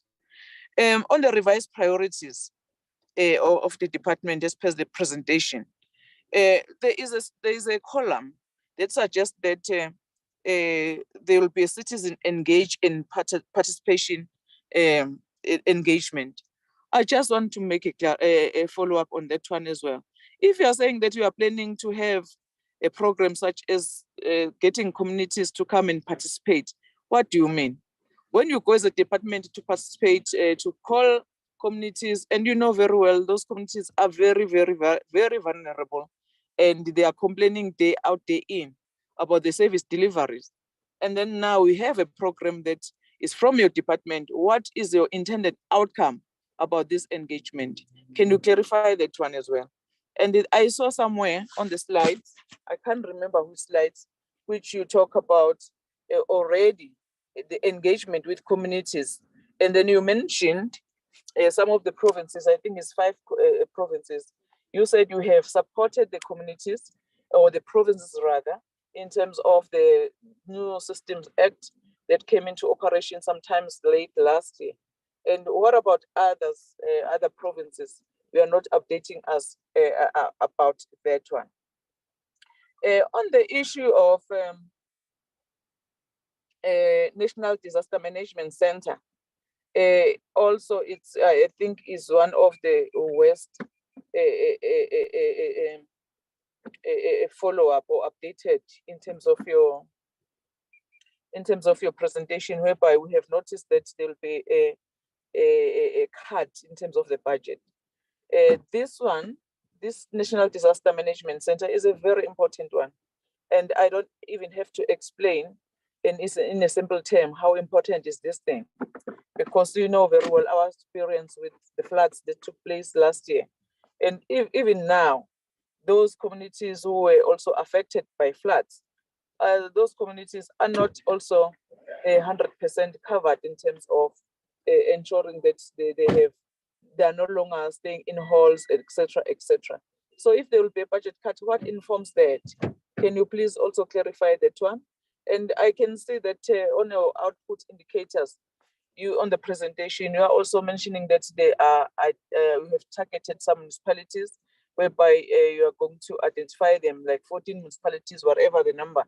But the issue of floods, you can't preempt. You can't say that I know when it comes to disaster, in order for me, this management center, in order for this management center to be able to assist communities, I will be focusing on those 14 municipalities, because I mean, you can't plan for disaster, it happens. For instance, when we can focus on those particular municipalities, but you find that there's a fire somewhere in other municipalities, I'm not even 100% sure about that one. So in regards to this Intergovernmental Relations Framework Act, now we are saying that this regulations, intergovernmental one, will be gazetted by 30 September 2023. How far with this now? Because as far as I call this amendment bill to be submitted to Parliament, I have not heard anything except to see on Parliament when they also updating in some platform. But as a department, can you also update us with this one? The number of district metros that implemented at least one DDM Catholic project. We are saying that one Catholic project implemented in 15 district metros by 31 March 2024. Also, please share with us as committee members. Please share with us, because we are just giving us a blanket number of districts and metros, and we don't know which are those and how far with this district model have gone. On the MISA one, I don't have much to say, but just to check with the presenter, who is an acting COO, and then most of the presentation was also talking about the infrastructure, of which is a public knowledge that the infrastructure is decaying, or we have an old infrastructure in the whole country. And then my questions to you, if you are saying that if you intervene as MISA, this is your plan that is presented here. What is the really plan together with the municipalities? Because yokulwa ne-aging infrastructure, I don't think it can be won by MISA alone. It needs the whole of municipalities and the serious budget to ensure that the aging infrastructure is fixed. That is one. On the DTA, the thanks for the presentation, but I was interested on one slide whereby you talk about the applications of those ones who are contesting the chieftains, and also to say, no, this Ubkosi belongs to me. If we can also be finished with all those cases, because when we do our oversight in many communities, we come across of such things. But I don't remember updated from this committee to say in South Africa, there are cases that we have 112 cases, which we are still processing as a department. And this is how we are intended to solve those cases. We are also clueless as members of this parliament. For instance, there is I think there in Northwest, if I can make one example of it, there's one chieftaincy who just called a meeting in a stadium and claimed that we are not recognized by the government, and we are going to fight for this because no one is giving us an ear. The second issue still there in Northwest, there is a royal family who is have put under administration by the provincial government, and here in the portfolio committee we have not been updated. So can you also elaborate on that factor, DG of traditional affairs? Let me pause there for now, Chairperson. Thank you very much. Thank you very much, Honor. Oh, you are back there. Hey, I'm back because I'm going to call you now. Thank you very much for standing in. Can you come in and raise your issues with the departments and MISA? Thank you very much, Honorable Chairperson. Good morning, honorable members, Deputy DM Star, and our senior. Honorable Chair, I would like first to, as a part of welcoming the presentation of these plans and targets of the departments and the entity.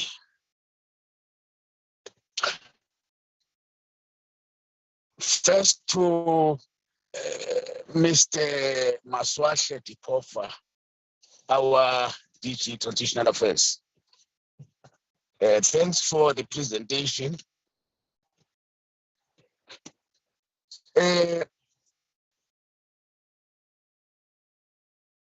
You are relating in your presentation that you are looking at functional transforming the traditional institutions and the traditional and cohesion leadership institutions.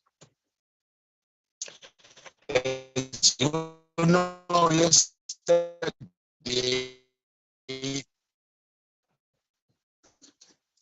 I had a stakeholder meeting with the traditional leadership of Amampisi and the Amakhanyayo in the Winnie Mandela municipality.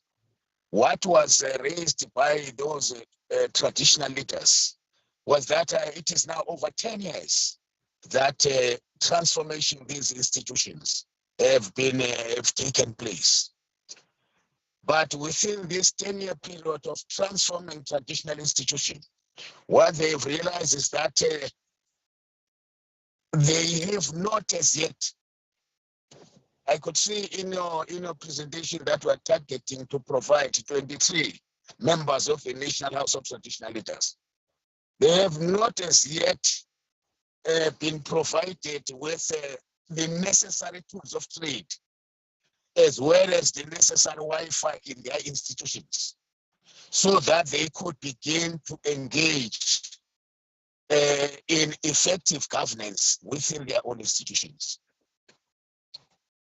Now, the critical question is, your presentation is targeting to provide such tools of trade to only 23 members of the National House.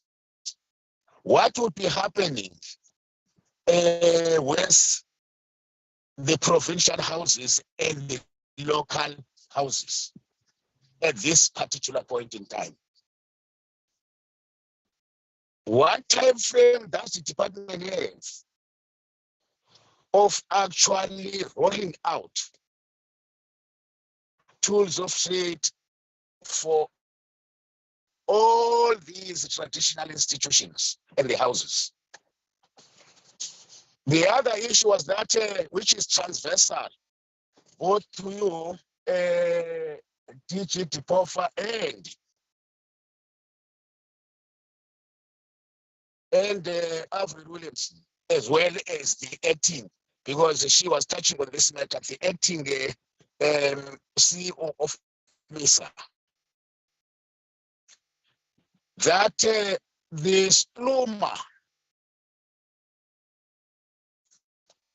as a reliable planning instrument that would put capacity on the institutions to actually deal with the spatial planning in an appropriate and adequate way.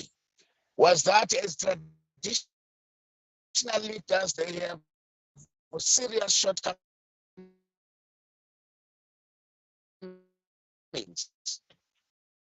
in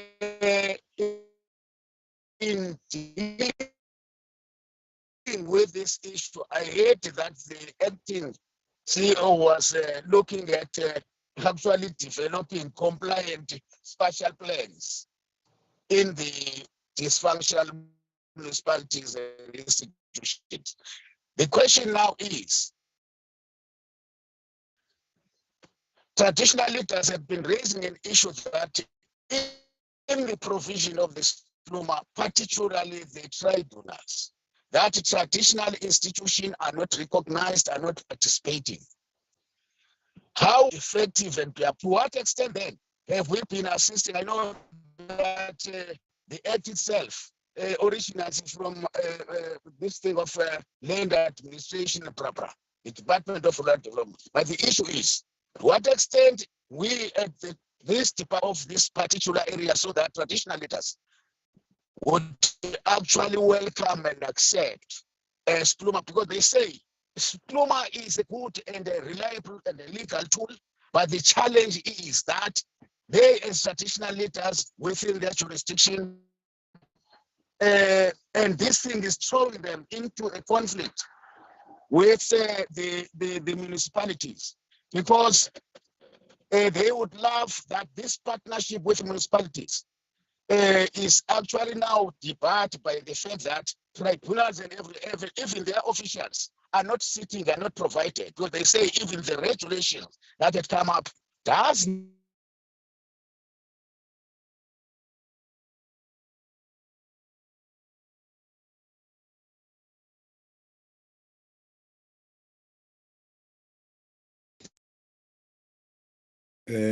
what is the department in actually addressing this issue? The second point, Chair, the DG was raising that they would be assisting these traditional institutions in terms of realizing their economy being through mining, which I understand would be relating more to sand and quarry mining in their jurisdictions, besides the fact that they had to be provided that is the social labor plan in terms of mining should also address those issues. My question is, to what extent then are they this plan of assisting traditional leaders so that their institutions are in a position that they could actually use the resources within their jurisdiction? In the plans that are provided by the DG of Traditional Affairs, the DG is indicating that they are actually, the department is envisaging reducing by 20% legal disputes. Now the question is, when we are putting up 20% as a target, are you not actually aiming below the bar? Currently, how many disputes have been resolved? If then we can, from the word go and target only to achieve 20%. Similarly, on initiation, there is an indication that the target would be reducing, that is death in the initiation schools by 20%. Why is the target 20% by not knowing that it is 100%? Because to me, it means by targeting 20%, we as the department will continue to allow the soiling of the sanctity of this culture through these unwanted measures that are introduced there that leads to death of initiates. Again, Chair, the department undertakes to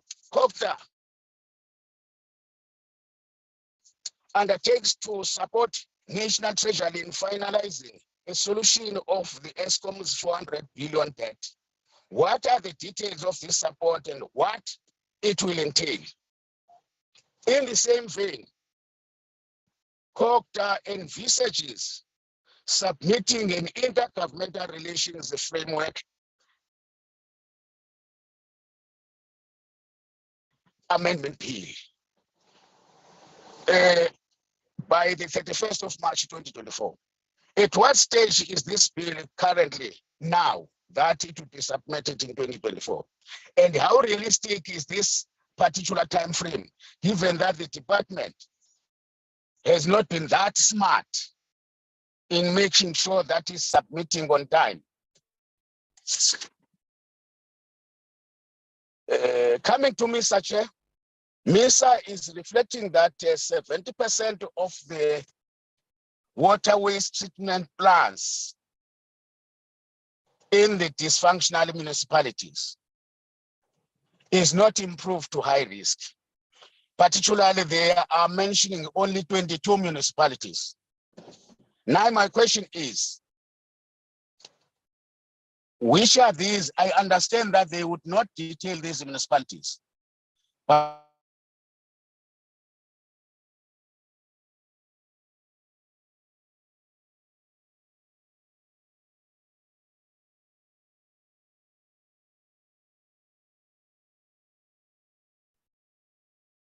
I'm not sure if it is me or Honorable Mpumza who is cut.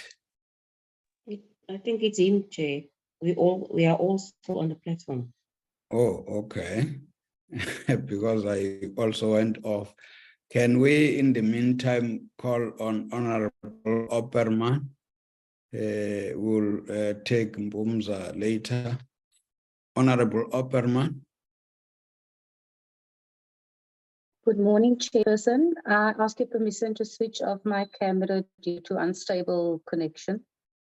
Yes, please. I also thought I wanted to ask Honorable Mpumza to do the same. Continue. Thank you, Chairperson. I only have 4 questions for DCOG. I'd like to know how will the department address factionalism that are crippling many municipalities, and how will they strengthen unstable coalition governments that negatively impacts and threaten service delivery?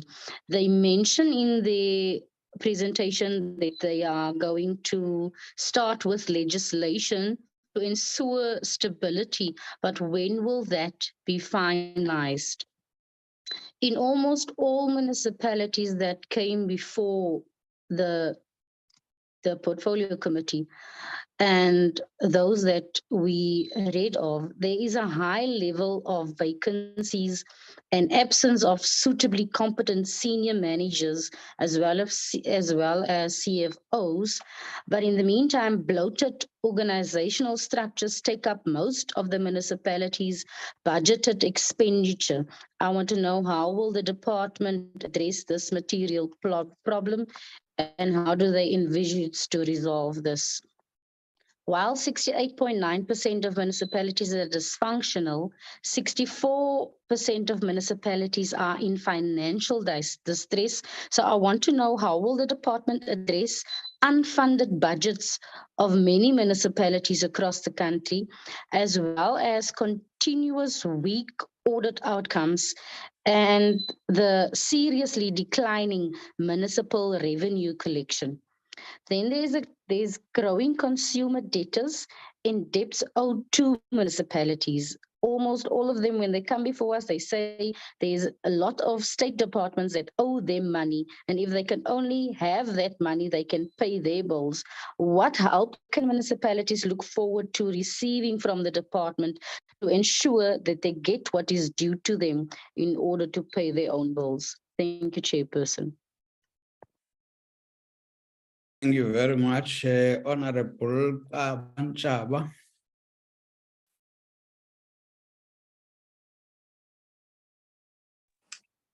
Thank you, Chair. Mine, I have only one question to the Department of Traditional Affairs. Always traditional affairs, when they are talking about the Khoisan people, they are saying Khoisan leadership, Khoisan leadership. I want to know, Chair, what is the status of Khoisan leadership in these traditional affairs? Because they are not traditional leaders, but they are in these traditional affairs. They are Khoisan leadership.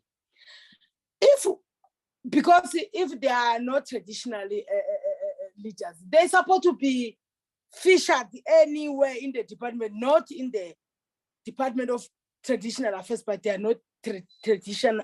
They are not traditional enough. Thank you, Chairperson. Thank you very much. Now, Honorable Mpumza is not back. Maybe just to supplement what he was asking, so that then we can hand over to the department. Now, on the issue of traditional affairs, when it comes to the issues of tools of trade, this is based on a draft, the draft, what is this? Something that would guide how to give out those tools of trade. It's a draft handbook. Maybe if there can be an indication as to what process is underway to formalize that draft handbook. And the assumption as well is that when we mention that we would be giving the 23 traditional and Khoisan leaders in the National House tools of trade. The assumption is that we know what are those specific tools of trade. It would help us when we do oversight to have a sense of that. So I think I just wanted to add that in the way Honorable Mpumza was asking. Can we hand over to you, Deputy Minister? And Chair? Yes. Sorry, Chair, just one question, just only one, Chair, before the DM. Yes, please. No, I wanted to also to the DM when he's responding. This issue of ESCOM, because the department undertakes to support National Treasury in finalizing a solution to ESCOM 400 billion debt burden. So what are the details of this? I'm also supplementing this one, Chair, by the fact that I saw on one of the newspapers in, I think a Sunday newspaper, whereby there is, I don't know what is the title now for Matthew Posa. There was an article that suggests that they have a plan, they have a group of a company that are assisting municipalities whereby they pay and then they make arrangements. So now I'm interested also on this one. The department is saying that they are going to support the National Treasury on the issue of ESCOM. What intervention? Is it processed yet? with the National Treasurer. And yeah, that is the question, Chair. Thanks. Thank you very much. Over to you, Deputy Minister and the team. Thank you very much, Chair. If I may keep my camera off due to load shedding. Can I request the DGs and CEO to come in first? And I'll come in after they and colleagues have commented. Thanks. Thanks. Recording stopped.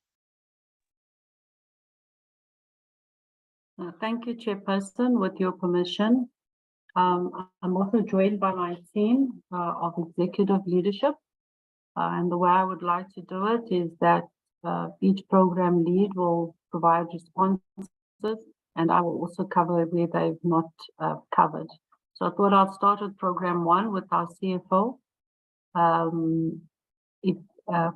Funani, if she could come in, and then also by our DDG Corporate Services, Peter, and thereafter Mr.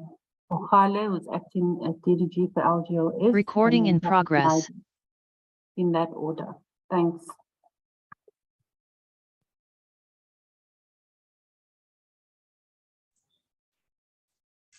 Thank you very much, Director General. Good morning, Honorable Chair. Good morning, honorable members. Good morning, Deputy Ministers, accounting officers, and colleagues. Chair, I think I'll touch base largely on the program 5, particularly on the issues of the CWP, and then my colleague, acting DDG, local government operations and support will also come in. I think I'm also responding on the point that has been raised by Honorable Spies in terms of the way forward of the CWP, indirectly so. It's fair to indicate to honorable members that yes, the contract for the implementing agent had come to an end. And on the basis of what we indicated, still under our program 1, where we also indicated that the intention of this year is not to have an irregularities or material irregularities. And I think our financial management improvement plan has a basis to that in terms of the operations of us achieving that 90% of the plan itself. So again, in that plan, we did indicate that one of the issues that we want to resolve is the fact that we've been having qualifications throughout the years, and at some point the department had a disclaimer. So ordinarily, if you were to look at all these material irregularities that arose and had occurred in the past, were solely based on the CWP program, or rather the implementation of the CWP program. So we found it very important that we close the 2022-2023 with the current scenario where the AG has found us wanting, including National Treasury, in regards to the current contract. So we felt that we should not perpetuate it beyond March 2023 in as far as that contract is ending. So what we did as a department for the better part of the 4 months that we do not have the implementing agents, we have taken over the operations as a department. We're quite aware that we don't have that full capacity that one may require that the implementing agents may have. So what we agreed upon is a plan that we would take over our district and our provincial as well as our municipalities managers, and we will contract them to the department. We will also take over the implementation or the payments rather of the participants from our side. However, we are also advocating that the use of the capacity that we are contracting will ensure that the useful work is done on the ground by our participants before they could pay. Yes, Chair, we have actually indicated in terms of 2 circulars to the participants as well as to the provincial and district managers, including our municipalities that the use of the NPOs has been terminated, and the department will take over for the 4 months while we are preparing or finalizing the reform or the manner or the model in which to shape the CWP going forward, solely because of the impact that, or the drastic impact that one would want to see on the ground.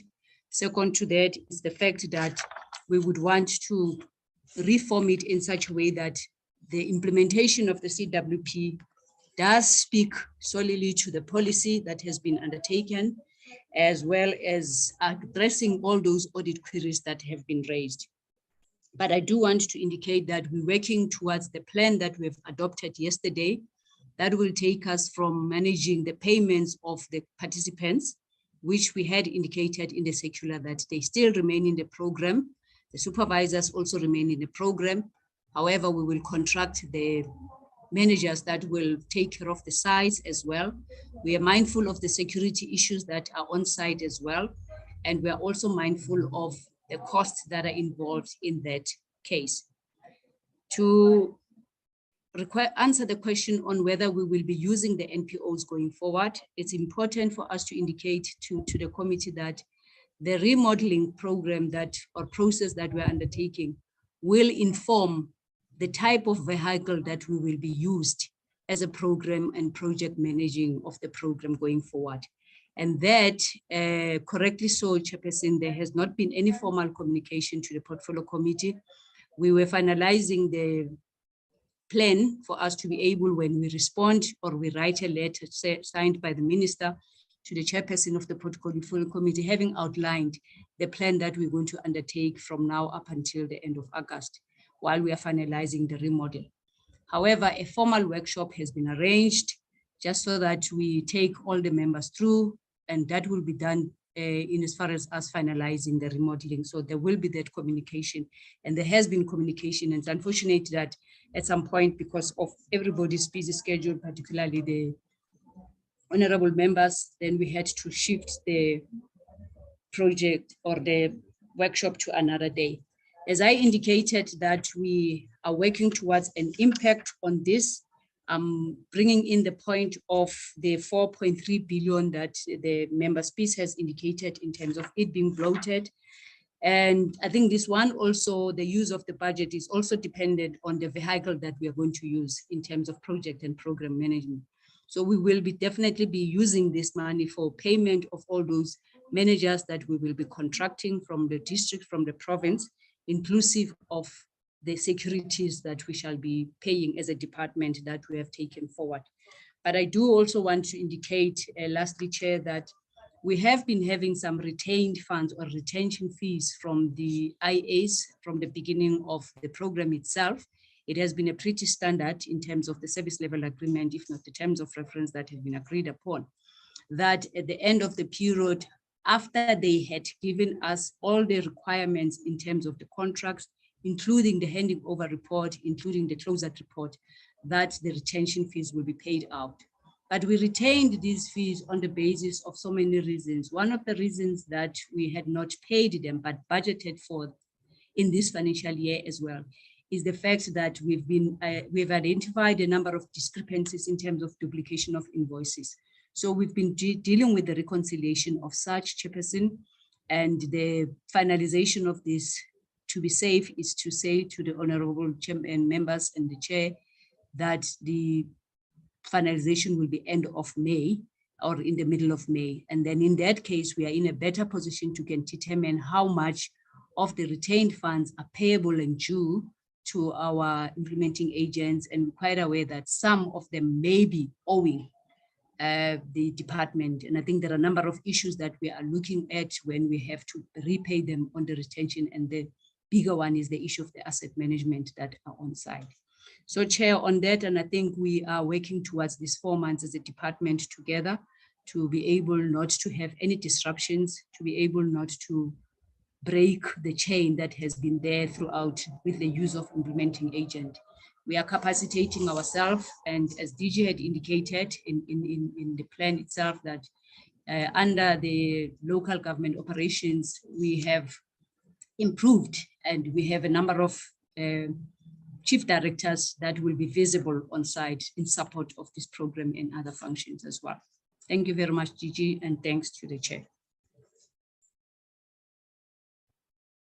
Thank you, CFO.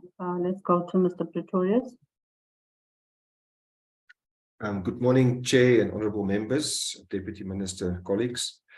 Honourable Kalipi's question on the structure.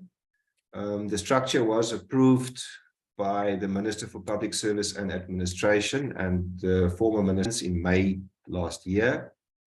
And that is therefore the official approved structure that we've included in the strategic plan. In terms of the DDGs, so in program 1, it's myself as DDG Corporate Services and Funani Matlatsi, who just spoke, as the DDG CFO. In program 2, we have Mr. Mpomogale, and he's the acting DDG. The interviews for that post was finalized last week. And then Dr. Kevin Naidu is program 3, Policy, Governance and Administration. Dr. Elias Setole is then for the NDMC, the DDG. But Honourable Kalipi, I think we've got photographs and contact details on our website of all the DDGs. I think also in terms of the operating model, and I think we can certainly send the organizational structures through our parliamentary office to Parliament and to the committee, so you can have an overview of the full organizational structure. I think what's important to note is that in the past we had around 13 to 15 officials in the old LG-SIM branch that worked directly with provinces and municipalities.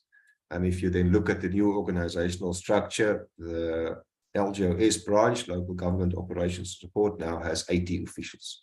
So we've significantly increased the number of officials that will work directly with provinces and municipalities.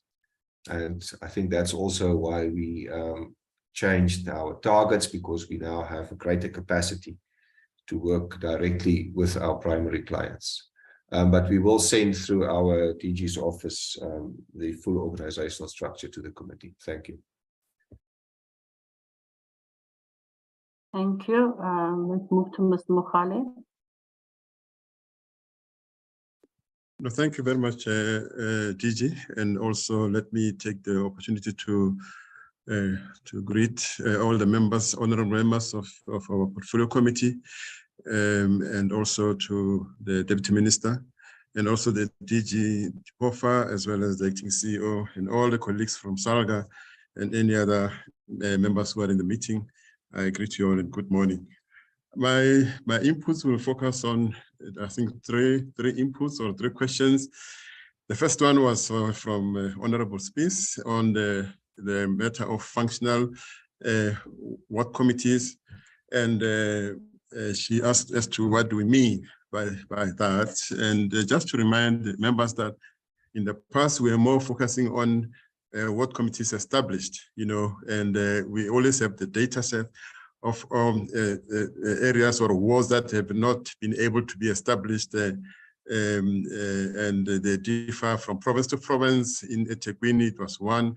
In Chabazimbi, it was about 2 wards, and then and in Tshwane, they did not set up those ward committees. But now we are raising the bar to now talk about the functionalities of these ward committees.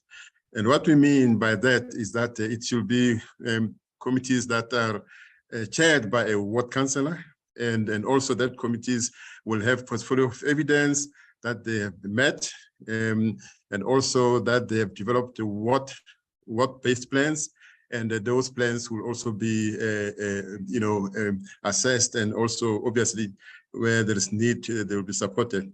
So that is where we are going, and then we're going to be collaborating with our provincial cocters, and obviously we are going to depend on them to really assist us to ensure that we really enhance the functionality of these structures to simply enhance our democracy as a country. And then maybe the one other question was raised by Member Mpumza pertaining to the Intergovernmental Relations Framework Act, bill, that we are piloting now. It is going through the stages. Just to give you the comfort that we are at the stage where we have received the final, package of inputs from provinces, and those inputs, the last one we received was from Limpopo provincial government, and we are going to be updating the bill, and then from there with all those inputs, and then the timelines of the bill is for the year, as we said, it is going to be, our target is to have it finalized by the end of the financial year next year, but it will go through to the, after we have made those amendments or updates, we can then take it to our technical min-meg, and it will also take it to the office of the chief state law advisor around the third quarter, and then from there it will then be presented to the cabinet and also to yourself as a committee, and then it will then go through the motions until it is approved. That is the route it is going, and maybe to indicate that the intention of this bill is trying to ensure that if you look at the current act, it was talking more support of the IGR structures, but the bill is going to now strengthen these IGR platforms in line with the DDM approach that you are now have adopted, and to ensure that there is greater accountability, and also we also going to demand a greater consequence, at an IGR structure level, so that the value chain of those platforms are tightly managed, and then we are able to can then link some of the weak links in that particular value chain to have some of those particular players, because it is going to bring everybody to try and ensure that we really have a common purpose and common implementation, and then whoever is in the value chain, the weakest link, then that particular institution will have to account, and any other, and then the IGR leadership will also then ensure that this accountability and consequences management is implemented in those structures. So that bill is going to really help us to reinforce the intergovernmental system in our country.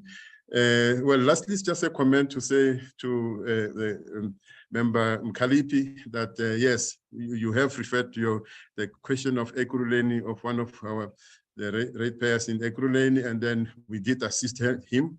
And I know that he is no more being harassed by the metro, but he still needs one or two outstanding matters. And then the last time that I engaged, he was still engaging with the municipality to make sure that his matter is no more going to arise unnecessarily, so, and then he's compliant, because he has been a compliant resident in Ekurhuleni.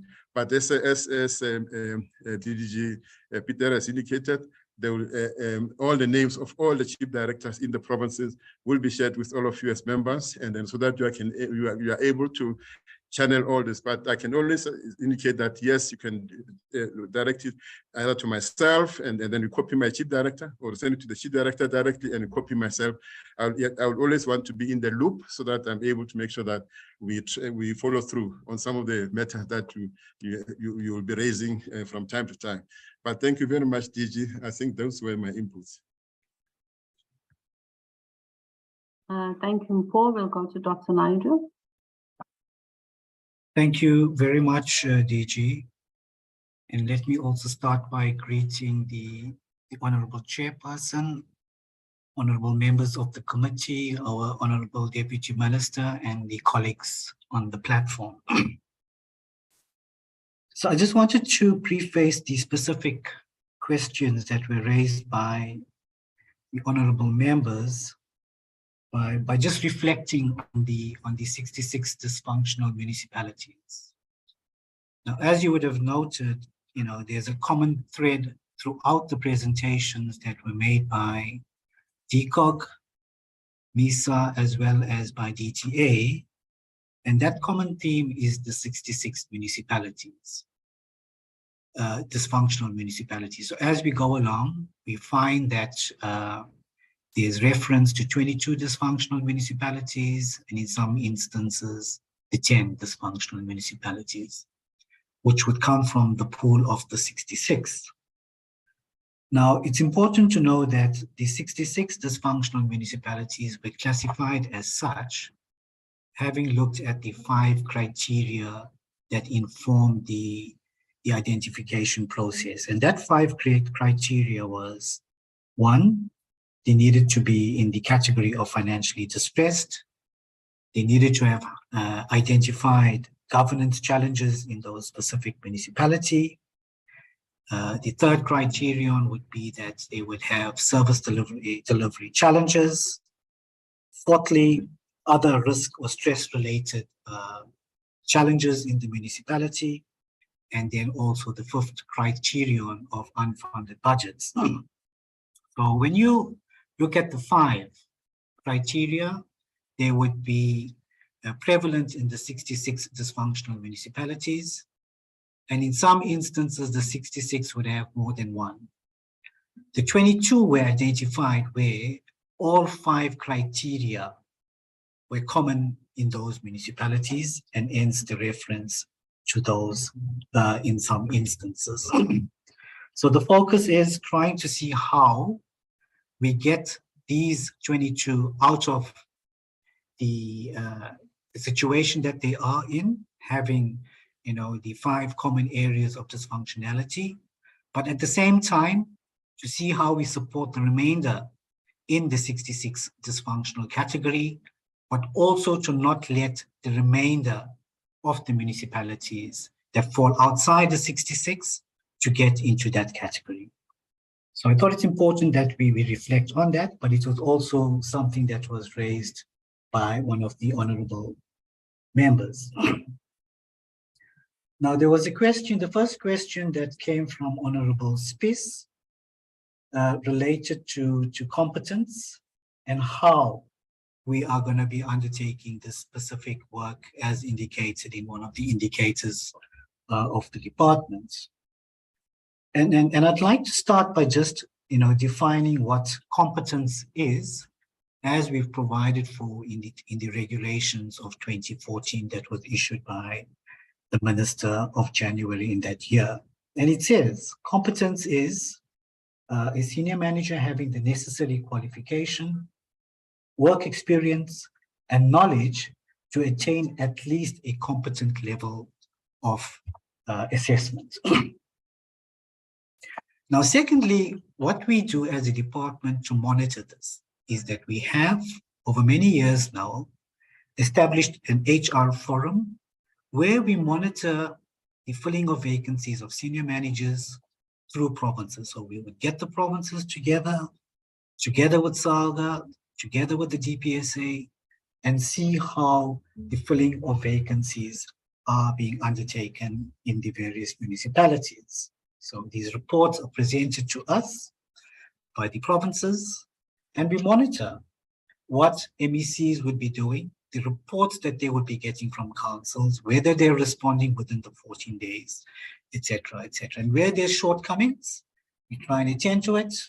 And where there is a need for a declaratory order that the MEC can undertake, we monitor that compliance in terms of the legislation. The second matter was raised around by, I think it was Honorable Opperman, around coalitions and how we are going about finalizing legislation in this regard. And I think it's important to note that, in the media, there's a lot of discussion on the issue of coalitions.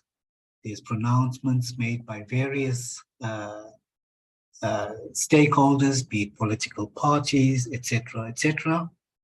And what we're doing as a department is that we're monitoring this. We're gathering the information that is being put out there with the view to see how it could inform the development of a framework. And that framework could either be legislation, regulations, etc., that we intend to have in place at least before the next local government elections. Now, there were issues that were also raised by Honorable Opperman around bloated organograms. And what we are doing as a department, so it is work that has commenced in the previous financial year, where we've onboarded a service provider to assist us to look at the very issue of bloated organograms. So late last year, we've appointed the service provider, and this service provider would be looking at 101 municipalities across the country where we intend piloting prototype organograms to see how best we can deal with this issue of bloated organograms in those municipalities. And lastly, and I think the question has been to some extent covered in my earlier input, and the issue being raised around by Honorable Opperman around financial distress, unfunded budgets, and lastly, debt management. So on the first two, how we will be supporting municipalities in financial distress and unfunded budgets would be through the very targeted approach that we've identified as a department, and looking at, in the first instance, the 22 municipalities, but also not losing sight of other municipalities that fall within the category of the 66 dysfunctional municipalities. But then on the debt management issues, and I think it's important to have reference or to look at indicators 3.2 and 3.3 on program 3's plan, where we say that in these 22 dysfunctional municipalities, we would want to see how we would want to put in place various interventions to look at increased revenue. And that would be looking at interventions around property rating, property valuation, but also to look at what the AG had said around data management and records management to see how we're able to deal with that specifically. But linked to that, to see how we would want to decrease debt owed to municipalities. And we say that we want to decrease it by at least 10% in the dysfunctional municipalities by the end of the financial year. I think lastly, to just, and the matter raised around the processing of legislation. So there's also an indicator on program 3 that deals with the processing of the Local Government General Laws Amendment Bill.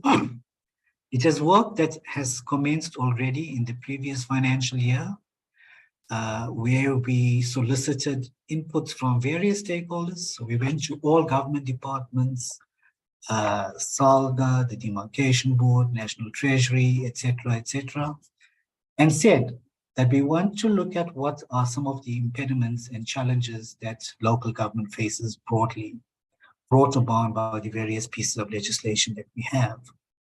We have that at our disposal. We intend to see how we discuss that broadly in stakeholder engagements with the view to see how it would form part of a bill. That bill could either be impacting or dealing with legislation or legislative amendments on the structures, systems, demarcation, which is in Parliament already, as well as other pieces of legislation that fall in other sectoral departments. So if that is the case, it would be a general laws amendment bill. And seeing that that work has commenced already, we're quite confident that come the end of the financial year, we would have something of substance after going through the various clearing committees, cabinet committees, to take that to cabinet for approval to introduce into Parliament by the end of the financial year. Honorable Chair, that would be my input, and the matter relating to the ESCOM support that we would be providing as a department. Through you, Chair, I'd like to invite colleague Mr. Wayne McCommons to just speak to that. Thank you very much.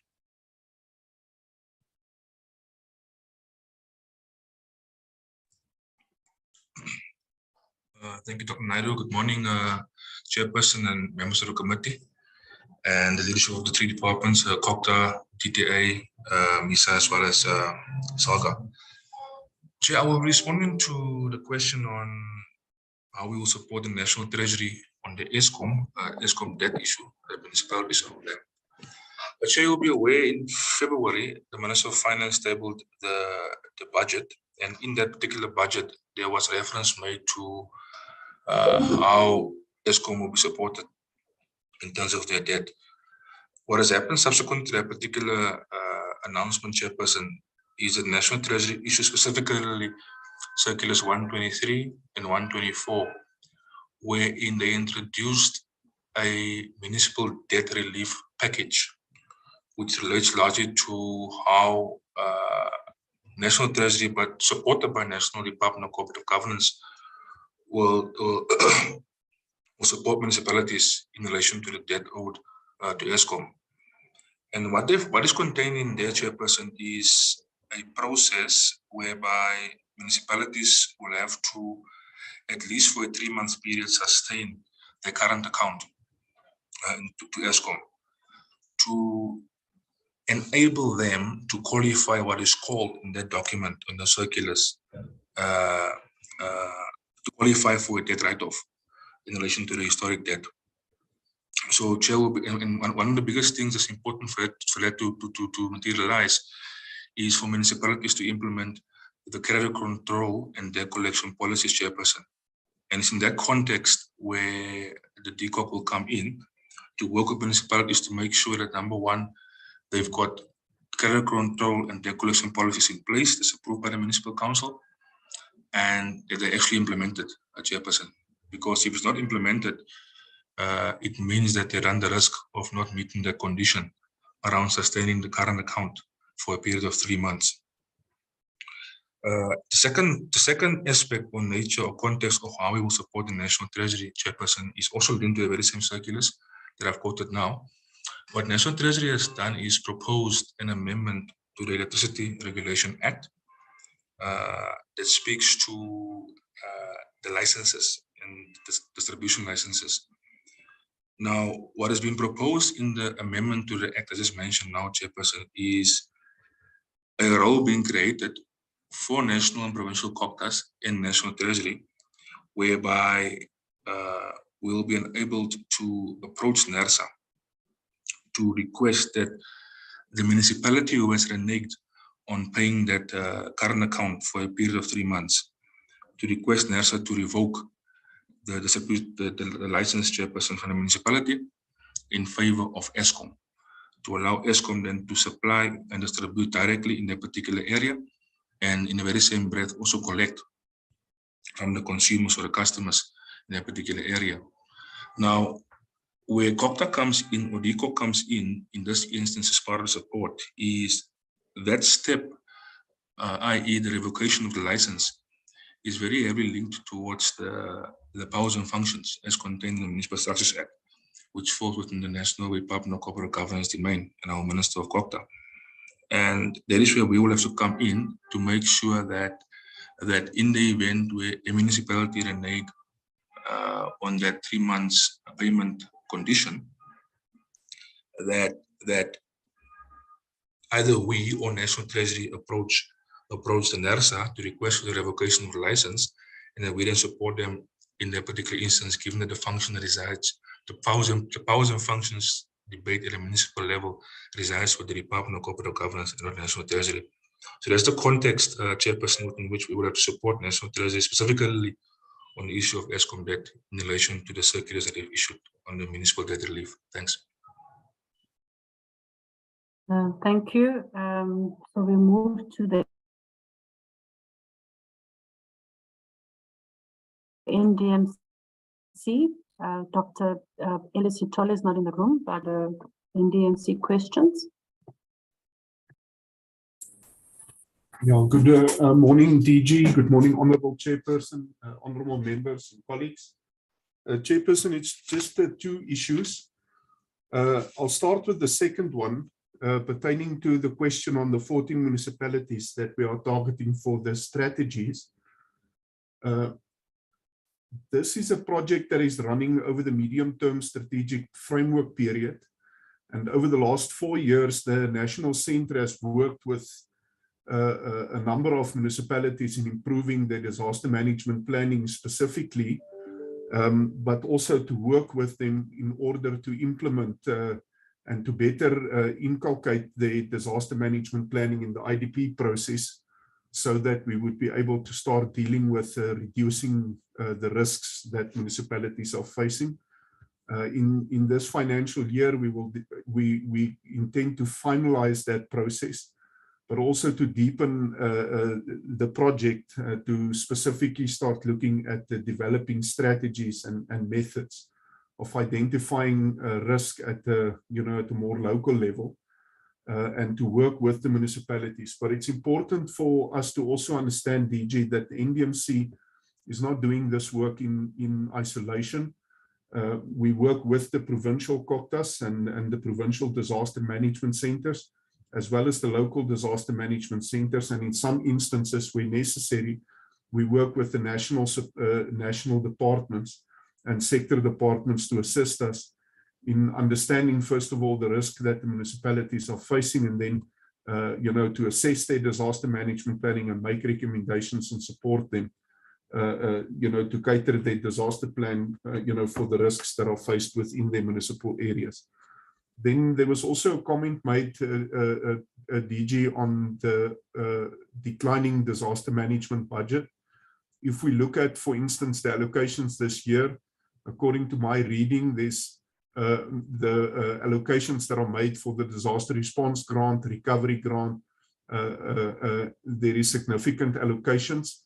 Although the percentages is just above zero, we need to also understand, DG, that like, for instance, in this past financial year, when the event occurred mainly in KZN, during the adjustment budget process, our request for additional funding was approved by Treasury. So although the amounts listed there have not grown specifically with inflation, that does not preclude National Treasury, when the need arises, to allocate additional funding when it is needed. Thanks, Chairperson.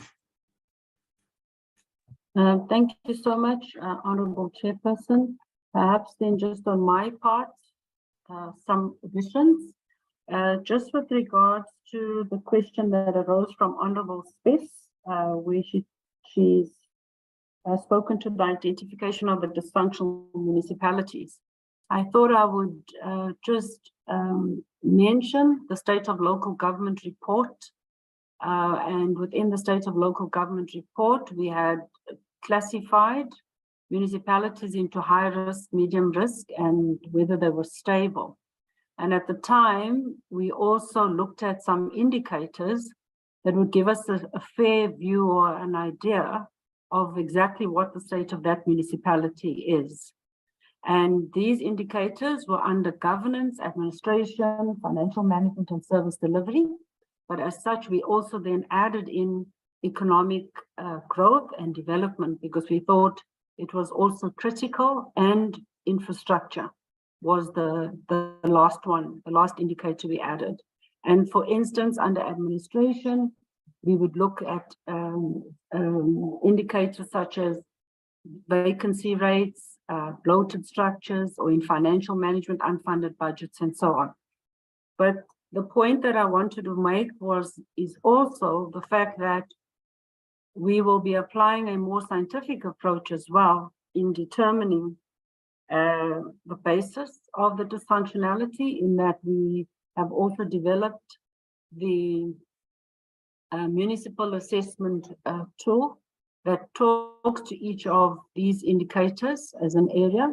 And of course, we would then apply measures to each one of them, so that we are very clear on exactly where a municipality is in turn. So for us, this is really the basis.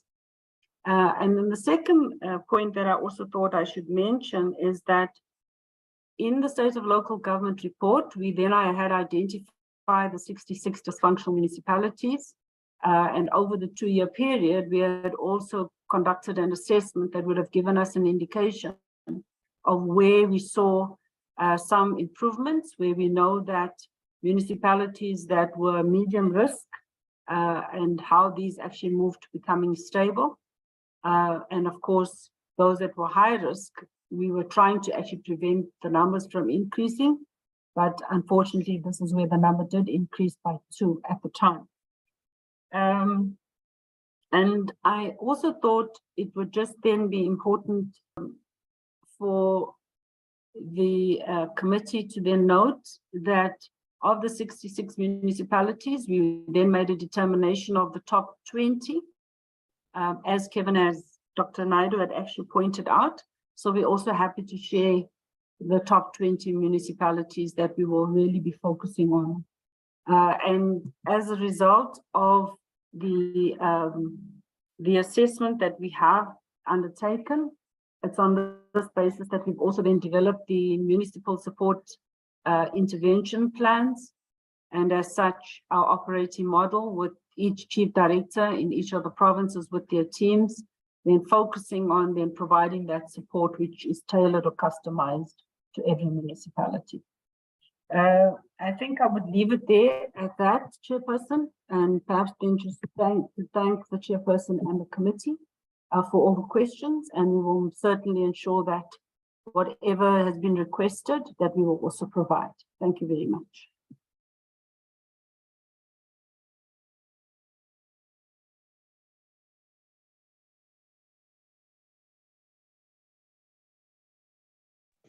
What happened to the Chairperson? Yes. Hello. Okay. Sorry, Chairperson, we had come to the end for DCOG. Thank you. Yes, can we allow DTA then, or MISA first? Okay, thank you very much, Chairperson, and thank you, members, for the questions directed to MISA. I think I noted about 3 or 4 questions from the honorable members. Starting with the question from Honorable Spies about how the identification of municipalities for MIG improvement support has been done, and that we need to provide the list of those municipalities. Maybe just to indicate that in our analysis of MIG performance, there are about 54 municipalities that have been identified as perennially underspending their MIG infrastructure for about the last 4 years. And out of those, there are 26 that have been classified as dysfunctional.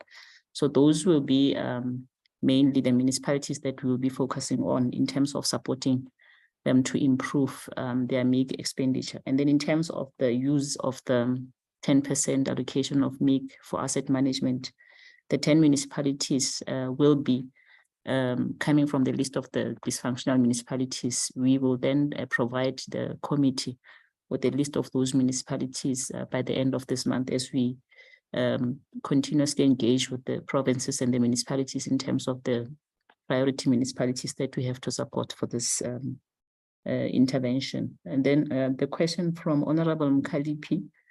In fact, I think it's a comment from Honorable Mkalipi, which I believe, Honorable Member, you are spot on that, yes, it is public knowledge that the state of municipal infrastructure is in a serious decay, and what the plan is to work with municipalities, because if you look at the funding requirements to get that infrastructure into a state of functionality is quite enormous, and MISA does not have those resources. And what will be the source of the funding to get these infrastructure assets into a state of functionality will be the grants that municipalities receive. As we have made the example of the MIG, and the provision of the use of the 10% for asset management is one of the primary sources that we will be focusing on to get the state of infrastructure into functionality, as well as provisions of the Division of Revenue Act that makes a provision for an indirect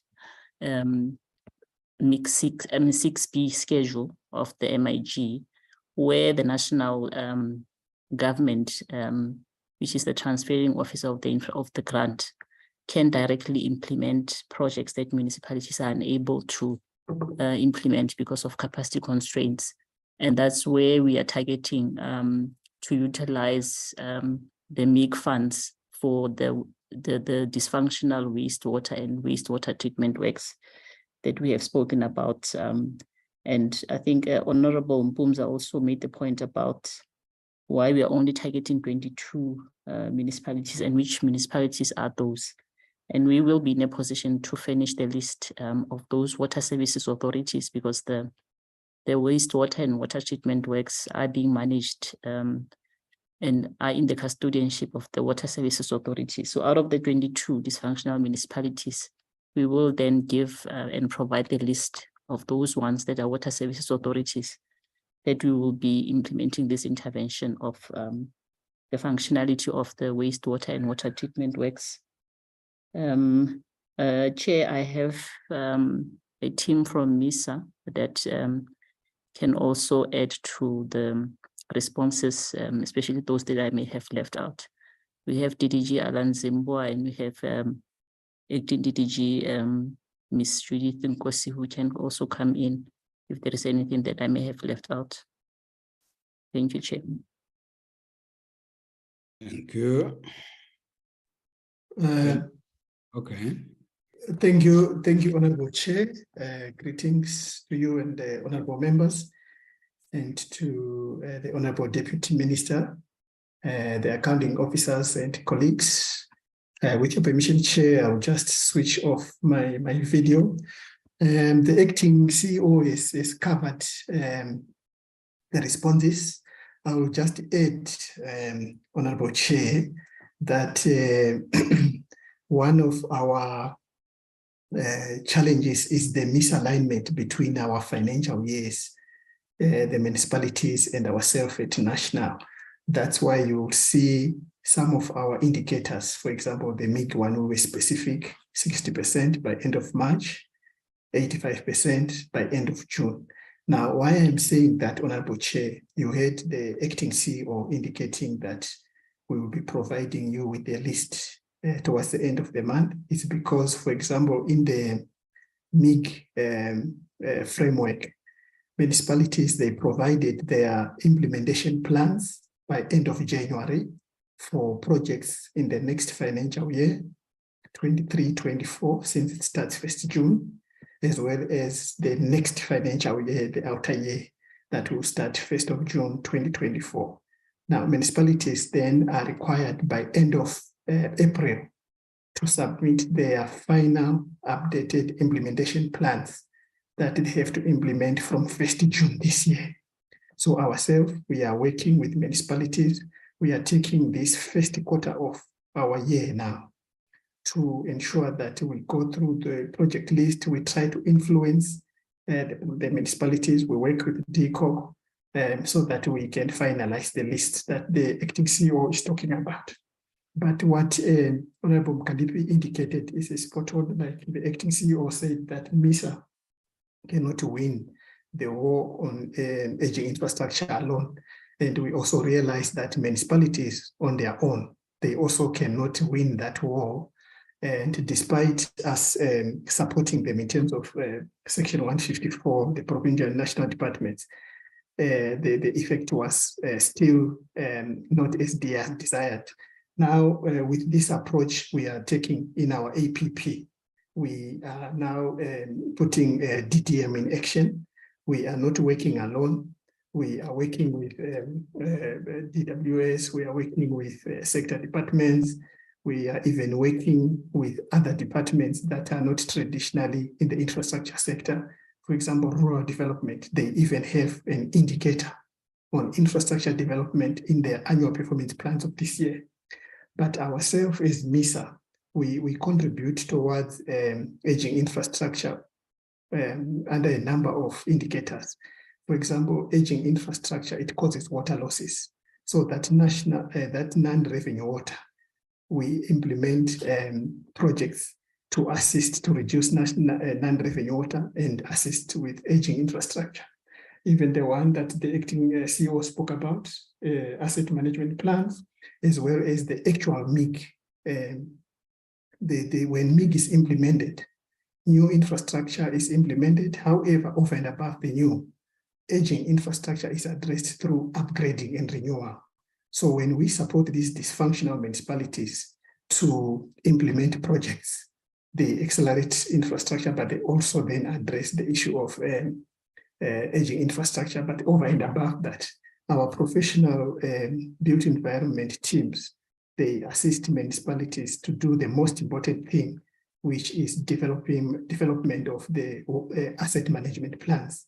Because without those, municipalities won't be able to account even for which infrastructure is old, which one is new, which one needs renewal, which one needs upgrading. Thank you very much, Chair. Thank you. Okay. Okay, thanks, Honorable Chairperson, and good morning, honorable members. I would just want to respond to one question that was raised by Honorable Space with regard to the catalytic projects within the Eastern Seaboard as to what does it entails. So maybe to put it in a little bit of a context, what we have planned to do is we have planned to support all the 4 district municipalities. So we are going to have at least one catalytic project per district municipality. And in terms of the details, we are actually looking into the bulk infrastructure that we are going to support them to prepare those projects, simply because they have significant scale in terms of reaching out their existing communities that are there, and also have the capability of providing the services for the envisaged region that we are looking into. And also the fact that we are looking into those projects because of their impact in terms of triggering, or rather leashing the issue of employment, and also the services on the economic and social investment. So that's what it entails in terms of those catalytic projects, and specifically also looking into the issues around the water and the electricity, which is linked to the main basic services which municipalities are supposed to be providing. So those are the details for the catalytic projects that we are planning to do in the Eastern Seaboard. Thank you, Chairperson. Can we now move to DTA? Thank you very much, Honorable Chair, honorable members. I'll also ask to switch off my camera. I'm accompanied by a number of senior officials in the meeting, but I'll give it a first go, and in case there are gaps, they will, with your permission, Chairperson, come in and make additions. Starting with the questions, series of questions asked by the Honorable Mpumza. There is an issue that was raised about traditional leadership, where he engaged with them yesterday, and the issue of transformation and resources and tools of trade at that lower level were raised, with our focus on the houses, particularly the National House. At what stage are we going to reach the local level? Perhaps just to indicate that in terms of the APP, so there's a part that looks at the National House, but there's a part that looks at the provincial houses as well. But in terms of the local level, I think this is the one area. If you just look at our goods and services budget, it's certainly not going to be enough to roll out in any meaningful way the provision of tools of trade for the close to 900 senior traditional leaders in the country. So with a budget of about 44 million for goods and services for 2023-24, which we share with the National House, and we also share with the Commission on Quaisano Matters, it will not be possible to do that.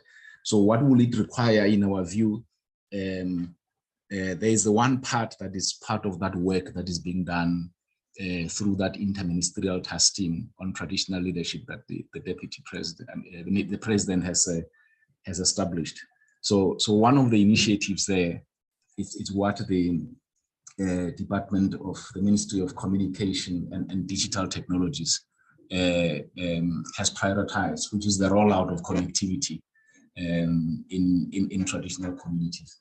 So what they did here, they said the National House give us information in terms of the physical addresses, so that when we engage with partners in this space, we direct them to actual physical addresses where they can facilitate the connectivity.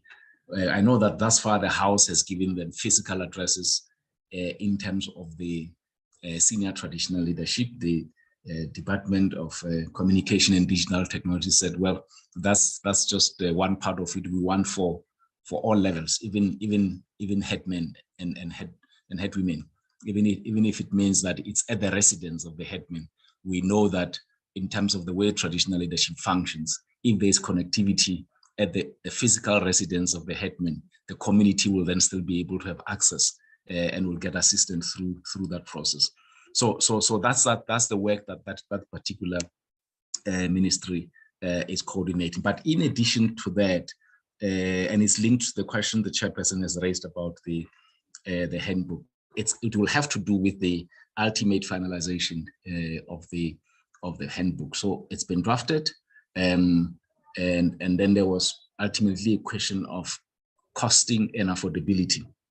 And we worked with National Treasury here, where National Treasury said, we will work with you to liaise with provinces to make sure that the costing is finalized, firstly, and secondly, that provinces can indicate how much of what it will cost will they be able to afford. So that's work that National Treasury has been assisting with. Not all provinces have completed that. Some have already completed that and made that information available to Treasury. So what Treasury has then indicated is that once this work has been completed, we will then have to work at a national level to say, this is how much provinces can afford. They are not going to be able to budget for the entire spectrum of the tools of trade, given the constraints that they face. How do you then drive a process at a national level to assist with that, working closely with National Treasury? So that's what it will take, Chairperson, for it to be finalized. Because when we took it to MINMEC, MECs were saying that we are happy with the handbook, but its actual final approval will need to go through that step first. Because if we endorse and say it's approved, but we can't implement because we do not have the resources, what exactly will we have approved? So conclude that step with National Treasury first, and then that will be then the basis for us to finalize the actual endorsement and approval. But Chairperson is correct that for purposes of the oversight work of the committee, we should pull out information in terms of what are the proposed tools of trade, so that during oversight work, the committee is able, certainly engagement with the houses and so on, to use that information as a basis to determine if the tools of trade are being provided. The Honorable Mbunza also raised a question about the mining companies, and whether through the work that we'll be doing on SLPs and mining companies, there could be resources also that are used to support the institution itself. We believe that option might probably be there, although in terms of our focus during 2023-24 is the actual communities, especially given the concerns that have been raised by some in the past, that a company comes in and they offer the senior traditional leader something, but then they don't offer, they don't do anything for the community. And it's exactly to address that concern that this is a very serious partnership that must benefit the traditional community. That's why we're saying, in terms of learnerships for the youth in that area, employment opportunities, and so on, this will receive priority. But to the extent that there are other forms of assistance that the mining company can then provide to the institution itself, that can happen, but is not necessarily the primary focus that will be dealing with for the 2023-24 financial year. The question was asked also by the Honorable Mbumza about the dispute resolution. Why 20%? Is it not too low? We came up with a target based on how long we have seen it takes to deal with this dispute. I mean, in one instance, we even had to get extra capacity to assist us with the mediation process. And over a period of 4 months or so, they convened meetings with different groups of the family to try to look into the issues and to try to find a middle ground. So it's really complex. It takes time, and along the way, some of them then also bring in court processes, and then that becomes a completely different path that even delays the whole dispute resolution process even further, because they will start at the High Court. If they're unhappy with the outcome, they will appeal at the High Court. If they're unhappy with the outcome, they'll go to the Supreme Court of Appeal until it gets into the Constitutional Court. So we've placed it at that level just based on the complexity of the issues that are involved and how long it usually takes to have a resolution completed. On the illegal initiation schools, again, we thought that because this is really the first year that we'll be intervening in this manner, because in the past we did not intervene in this manner. In the past, we monitored race levels, surveillance, generated reports, but did not necessarily, certainly as a Department of Traditional Affairs, have an intervention that particularly focuses on direct reduction of the illegal initiation schools. So if you look at, I mean, the report that the Eastern Cape tabled before this committee about the summer initiation, just in the Eastern Cape, we are looking at 1,230 illegal initiates spread across 317 illegal initiation schools. If you look at that total number of illegal initiates, 75% of them were in the OR Tambo district. So we're saying as we go into this process, we know that we probably need to set up mechanisms working with a number of other partners to try to make a dent in this process. We've been advised also that in the Eastern Cape, there's also this dimension that what you would regard as an initiation school can actually simply take the form of a family school, where there are just 4 initiates or 3 initiates being taken through this customary cultural rite of passage through family arrangements, some of which are very, very difficult to discover, especially where parents themselves are cooperating with the principals, quote unquote, of the illegal initiation schools. So I think here was a targeting approach that says we are going into this, we're going to set up mechanisms, we're going to align with a number of partners, such as the police, such as the Provincial Initiation Coordinating Committee, all of them. Can we eliminate all of them in 1 year? We thought it might be unrealistic for us to say we'll eliminate completely. So for example, if you look at the summer one where I said 1,230 in 1 year, probably not. And that's why we are starting at that level.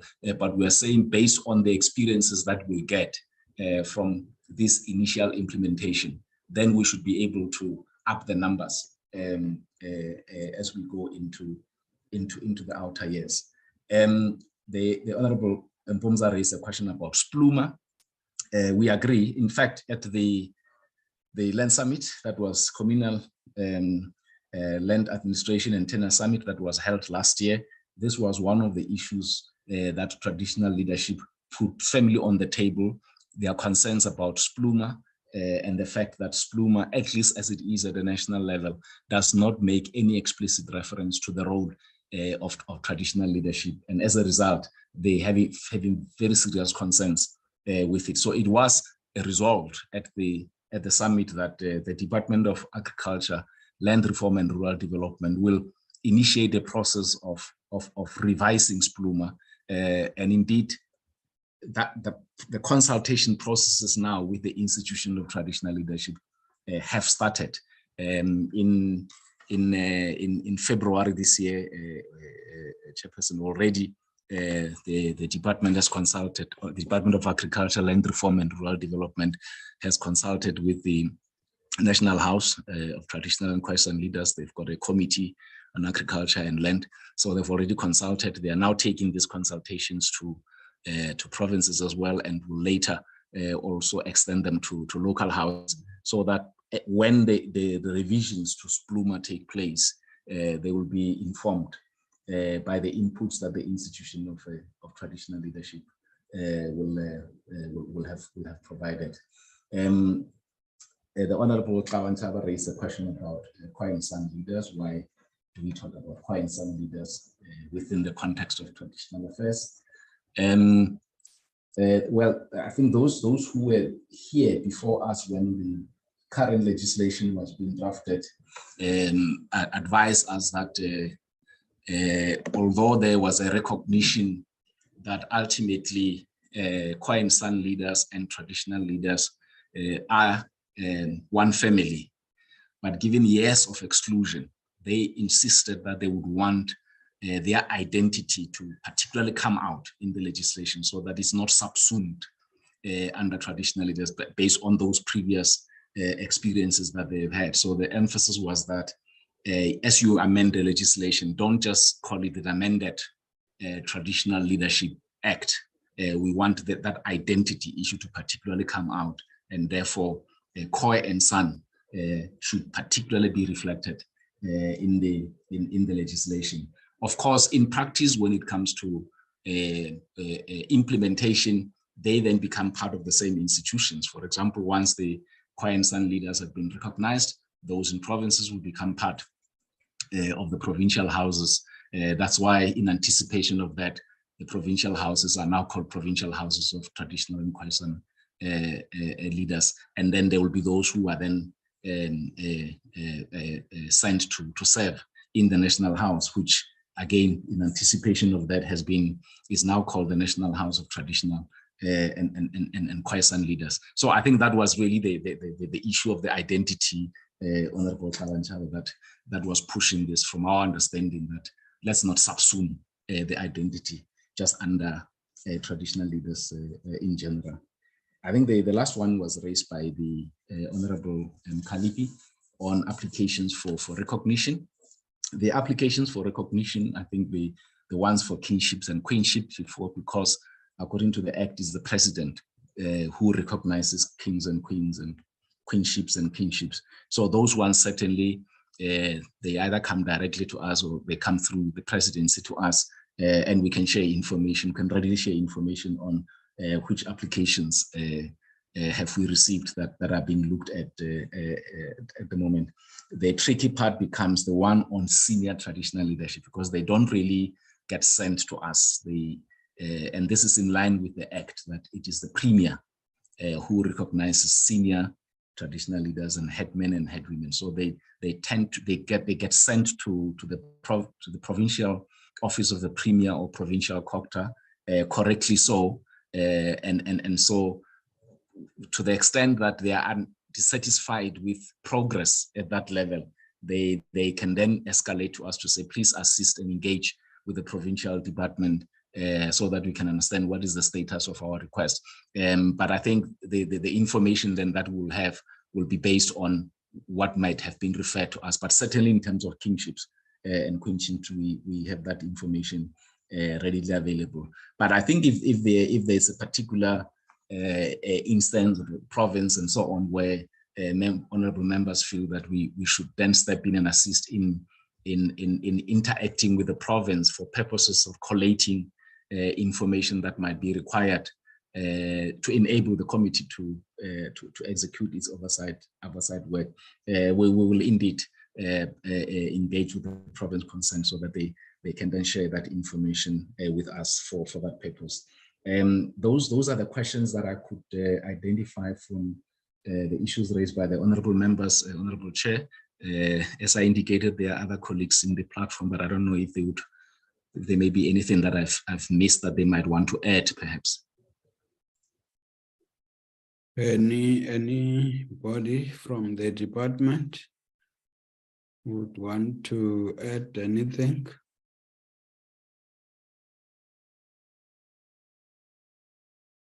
If not, I'm not sure, Honorable Mkhalip, you want to make a follow-up? Yes, Chair, if you permit me. Yes, let me allow you. Yes, Chair. No, I wanted to make a follow-up on a few questions. But one, I have not been answered in terms of this DDM thing. I asked a specific question, which municipalities, and then what is the result? Because we have never seen anything regards to the DDM, but the presentation talks about the DDM. Because we need to understand this DDM, Chairperson. As I was listening to, I think it's DDG Mpo, who is very helpful, by the way, when you contact him, if you want intervention. But since the department, in terms of the supporting local government, is not clear in terms of how do they do it. Although here they are presenting in the form of a budget that needs to support that program, which is very essential to us as members of parliament.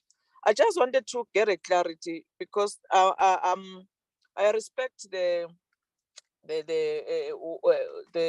updates in terms of who is the DDM for which branch and who are, and the information is also available in the website, and we were told that we can be finished here in our committee with the structure of all officials, which is very helpful.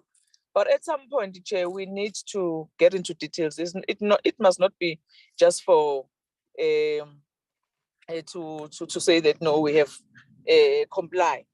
The committee wanted this update of officials supporting municipalities, and then we have comply because we are members of parliament who are very active, Chair. If I can make one example, at some point I was given a person there in eThekwini by the name of Mpilo, who is supporting members of parliament if they have issues. But to find that that Mpilo is also helpless. When you raise a concern to say, I have asked the Department of Water to go and attend an issue there. It has been there for a month. Then Mpilo is also helpless as well. He does not know what to do now. Now you keep on phoning while we have phoned, while we have called that call center as well as a member of parliament. So I want to check with DDG Mpo, your mandate, how does it go? How far? As I'm sitting here, Chairperson, in this portfolio committee, I have an issue of several water issues of water that were logged in 3 months ago since January. And Chairperson, you can also say that maybe Mkhalipi is mad. I'm telling you, people of a particular area lodge a complaint of a water leak, which is damaging even this infrastructure that we want MISA to go and fix. And when I took it to the department, the HOD, Babu Msweli of eThekwini, I sent this information to say, it can't be. This thing has been going on for 3 months now, it's 4 months now. And then guess what? When Babu Msweli make a follow-up with his department, I was told that no, the community must send again, they must lodge the complaint again. So I just want to get an understanding from DDG Mpo or whoever who can also assist. With your mandate, how far do you go? I'm not suggesting that you must also take over the work of the municipality. I know the municipalities has collapsed, but as a department now who's supposed to support, to give a support or intervene when there's those type of issues that I'm raising, how do you go? How far? Because as I'm saying to you, Chairperson, HOD, the head of department, is also not helping. He's taking those matters of water link, which is damaging which is also ensuring that there's no water in few days to come in some of the houses there. But because there is nothing that suggests that the municipality are going to solve those problems. So how far is the department as per the mandate? So good DG Pofu, I ask you a specific question because there are issues. I even make an example of two royal families in Northwest. But I'm saying to you, can you also furnish the committee with all royal families which are also fighting over this thing of ubukos? It's very, very, very, very, I don't know how to put it, Chair, but I mean, when you are approached as a member of parliament, especially if you are sitting at court, if you are approached that there is this case where this type of people here in Northwest, and then we don't know where's our cases, we've been trying to get hold of the department. Now you are clueless as a member of portfolio committee. At least if you have those cases, we know as a department, we know the department at some point have raised or have tell the committee that no, in total we have 2,000 cases, disputes of ubukos in different areas. But we are clueless as well. Can we be finished with those things that you also said here, DGP? Some of it you are waiting for the president, Ramaphosa, and so on and so on. Just give us a total with details. As a department, we are sitting with undisputed or disputes of 100 or 120 whatsoever. That is my follow-up question, Chair. Thank you very much. Honorable Space. Thank you, Chairperson. If I can just keep my video off. I also just have two follow-up questions. First of all, allow me to say thank you to Dr. Naidu, who was very clear in responding to my questions. And actually, he's always very clear, and I appreciate that. So on that, I just want to ask Dr. Naidu, as a specific example to an appointment of a senior manager in a particular municipality, I inquired to the MEC of this municipality, where this municipality, in which this municipality falls in, as to whether the MEC have approved that appointment, and it was said yes on conditions. I then subsequently asked the official responsible, what are those conditions that municipal manager was appointed on? I didn't receive an answer, but I will still continue or persist. Because why I'm mentioning this is within the time that this person has been appointed, this person has been AWOL'd or just disappeared for a week, come back and has been in office for a day. And although the person qualified in terms of the qualifications and the things that was mentioned, there's currently a lot of investigations, or that person has a lot of charges against him that's been investigated. And those are also that to me is important for us to focus on when appointing senior managers as well. Because one sees that it is not something that is just a rumor or something that is just, made just in the air. You find many a times there's a lot of substance to what the charges are, all about. So I hope I'm clear in that regard. So I also want to understand and just with regards to the DG in terms of the dysfunctional municipalities, I understand exactly the state of local government report and the 66 municipalities. My question was pertaining to those that was identified as the 22 with the municipal support intervention plan, and I think Mr. Naidu clarified that to me. Then I want to understand with the CWP, thank you very much to Ms. Fanani for clarifying some of the issues. And I just want to say that even if it's a very short memo to us as the committee or through the chair, for us to just know this is happening. It's not always great when you hear that from other people and then they expect you to respond and they believe you are the members of that portfolio and you should know. So thank you for that. And we look forward to hearing what the new strategy is. So I want to understand the monies that will be spent on the district managers and provincial managers.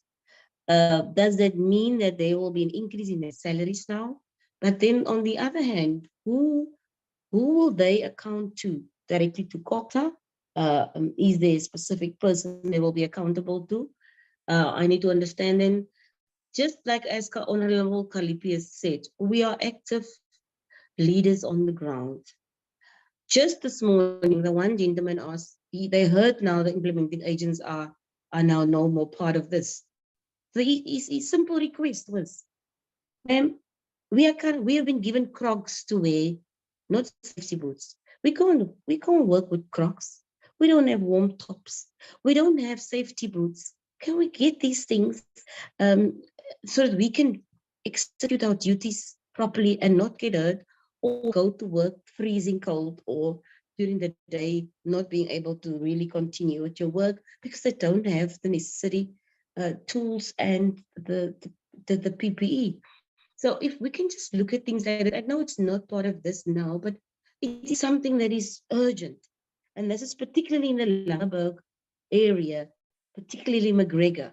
So I ask that the officials responsible just please look at this if they have to deal with the district manager directly, because people are struggling, but they are willing to work for whatever it is they are going to earn. They are willing to go out there every day or on the days they're expected to.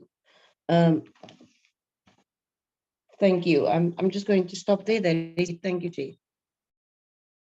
Thank you. DGs, can you direct? Let's start with DCOG. DG, direct whoever must respond to the follow-up questions.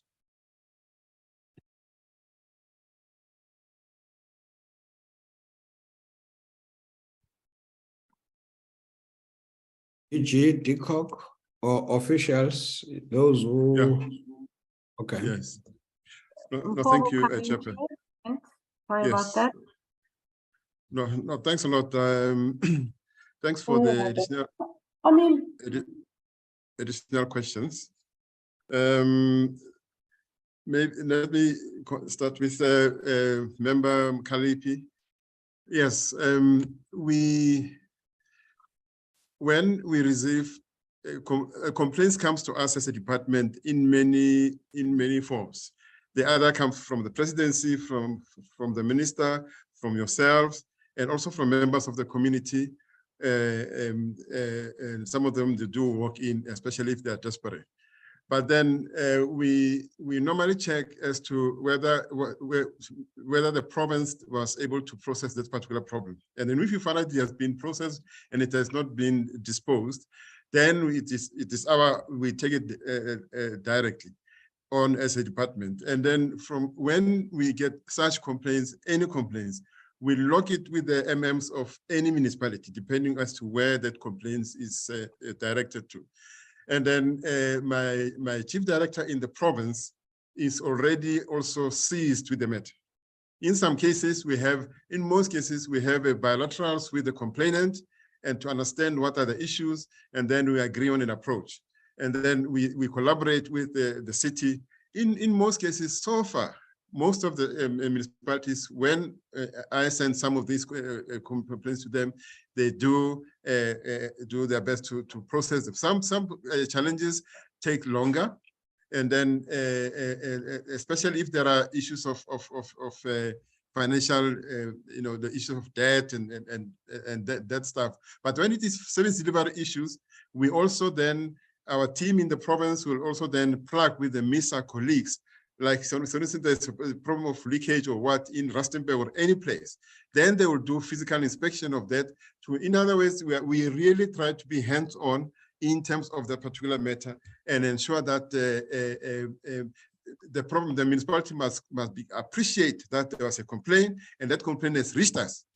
So and then we are now in their space, and then that matter has to be dealt with. So I will still indicate that let me get those additional complaints that we having, that you should be having, and then we'll process them. But we're going to tighten up our relationship between ourselves, the municipalities, and the provinces. In terms of these matters of the turnaround times and the like. And then that is what led by our Deputy Minister and our DG, when we engage the municipalities and very shortly, these protocols will be finalized, to make sure that it will inform you as a portfolio committee to know that there are these protocols and these are the timeline that will have been agreed upon in terms of turnaround challenge, because we really have to step up the game, in terms of people, the municipalities responding to us. But again, members, you must appreciate that we are seeing, MISA colleagues we're all seeing this spread in the provinces, and then we will normally do the complaints as and when, especially let's say inspection, as and when that official is able to can then go in and do that verification and then engage substantively and then inform me, and then we really take them on. But so far, it is a lapse. What we have picked up in terms of the trend is a lapse of a follow-through in those municipalities, and in some cases they don't have the systems, to follow through this, and in some cases it's issue of capacity that they may have or be exposed to, and then we're able to then assist. But we will definitely finalize these protocols and then formalize them and ensure that we can also at some stage measure them. And then as a time around, just to really upscale the antenna of our performance as the entire state in the country on these matters. So that is the interim arrangement, and then as I say, we'll formalize it. Member. But then coming to the issue of the DDM, since it was launched, there are 3 pilots, and also now, and also the DDM approach has got 2 legs. That is actually which we are actually leading in terms of ensuring that there is compliance. The first one is the one plan that is going to ensure that all the planning, the budgeting processes, and the implementation is really targeted and focused to a particular opportunity and endowment, and ensuring that we are really going to drill down the economies and bring them up to particular acceptable levels. That is the first part, in terms of the one plan. So those one plans, they've been developed, the pilots have completed them, and all the other provinces, districts have completed them, but then the quality is still to be improved. And then we gave them up to the end of December, the requested extension up to now. And in March, they have now, most of them have submitted the updated ones. We expect now must go into the approval stages where these plans must become a planning instrument or document or platform around which all of us must galvanize. So that is the first part of the leg. The second part is the intergovernmental relations structures.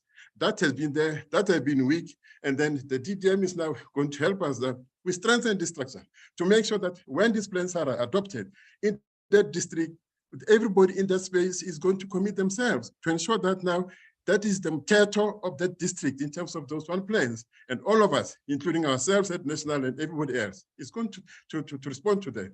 And Cabinet has even directed the departments here at national and also the provinces to do that. And that work is also going to go on.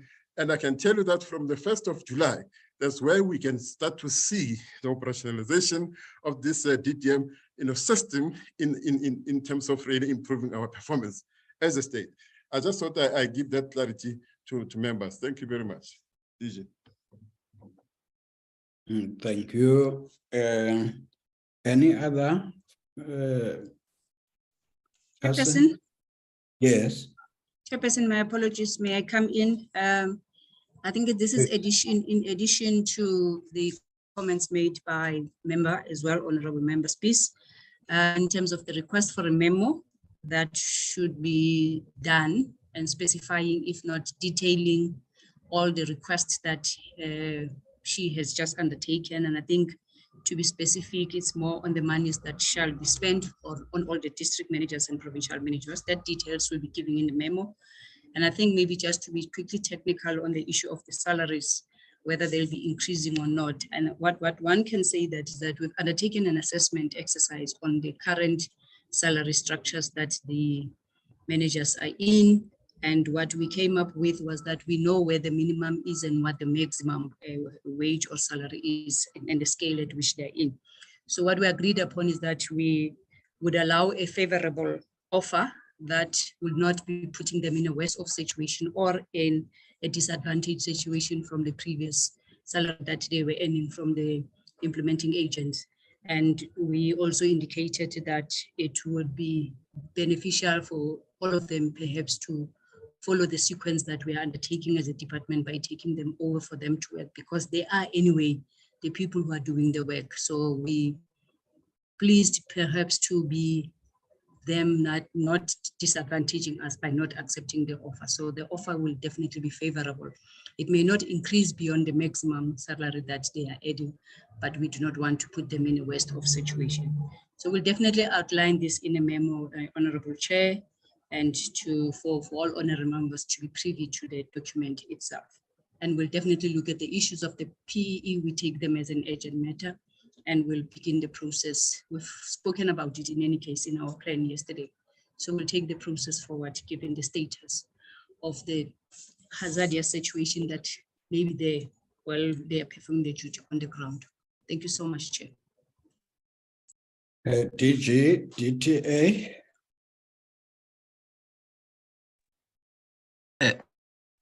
Thank you, Honorable Chair. I think the request from Honorable Mkalipi is very clear. So we'll collate the information, including the ones on disputes that the provinces are dealing with, and then add the one we have in terms of those relating to kinships and queenship, and avail that information to the committee. Thank you, Chair. Thank you.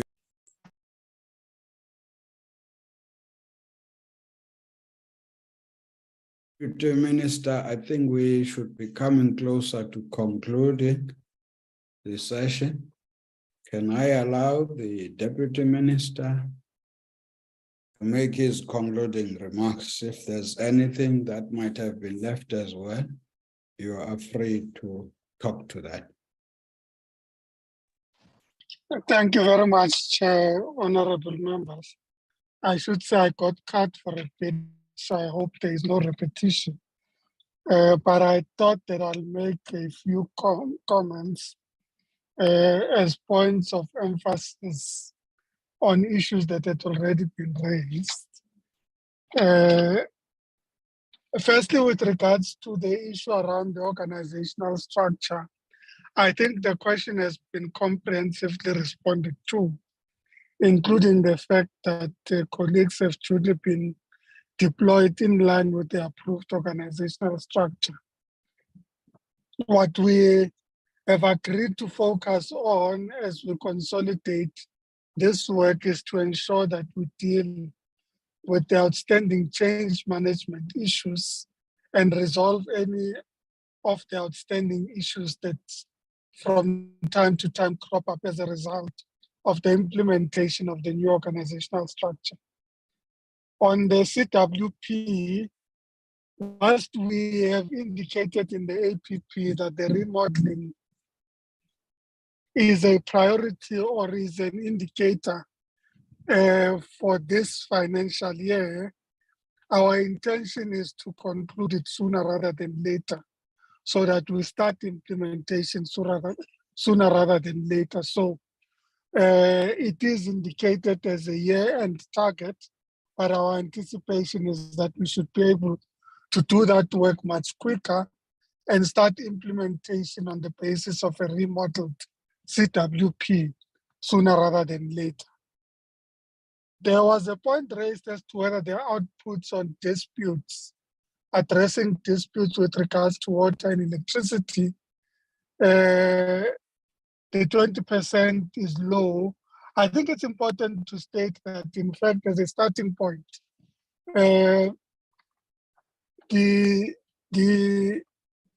indicator itself is new, which is an important principle to take into account, that we're dealing with a new indicator, and that introducing an intervention that resolves the disputes will help us to be able to continuously resolve the problems. And I think that the 20% is a good starting point in relation to getting us to at least ensuring that we focus our attention on dealing with the intergovernmental disputes, particularly with regards to water and electricity. And then, Chair, I think it is important to reemphasize what would come out as obvious in the presentation, which is a greater emphasis on focusing on the dysfunctional municipalities. So when you look at the presentations, they almost all comprehensively look at the dysfunctional municipalities so that we're able to address the challenges that have afflicted the sector, broadly speaking. And then lastly, with regards to, there's a point I thought is important to raise that members have raised with regards to disasters that emerge. It is important to take into account that there is a threshold that must be reached to be able to declare a disaster.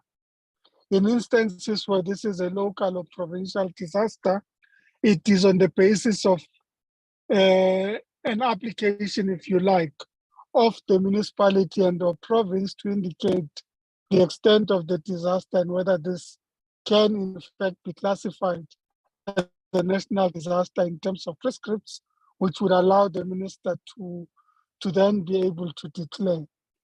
And yes, we do face a number of incidents that present as disasters, but in reality, they have to pass a very stringent threshold to be able to be classified and declared as disasters at whatever level that these are declared. And this, I think, we need to be cognizant of, because continuously in the declaration of disasters, we're also now finding, particularly with regards to COVID, where there have been a number of challenges legally as to whether certain declarations were appropriate. So being very meticulous in the declaration of national disasters or disasters generally speaking is an important thing. So I thought it's important to emphasize that point so that, yes, when we observe it from the naked eye, a particular incident may suggest a disaster, but it might not always pass the threshold of being classified and declared a disaster.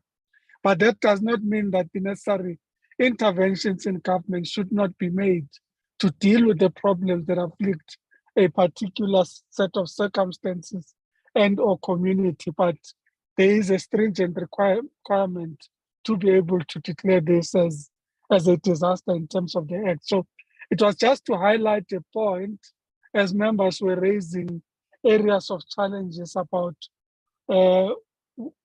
what the department has to go through in order to get to the point of declaring a disaster, which then imposes responsibilities on the affected municipality, provincial government, or department. Thank you very much. I'm sure then that covers your concluding remarks as well. It certainly does. Thank you, Chair. Okay, no, then this concludes the business for the day. We will draft a report with recommendations that will be adopted on Friday. The process then would be to table the report after adoption in the National Assembly for debate. I think I'm just outlining the process. I think everybody was taking notes, and our officials as well. Otherwise, I'm sure we have had a good session. The meeting is adjourned. Thank you very much. Thank you very much, Chairperson. And Thank you, Chair. Thank you. Thanks, Chair. Thank you. Bye-bye. Thank you, Chair. Bye.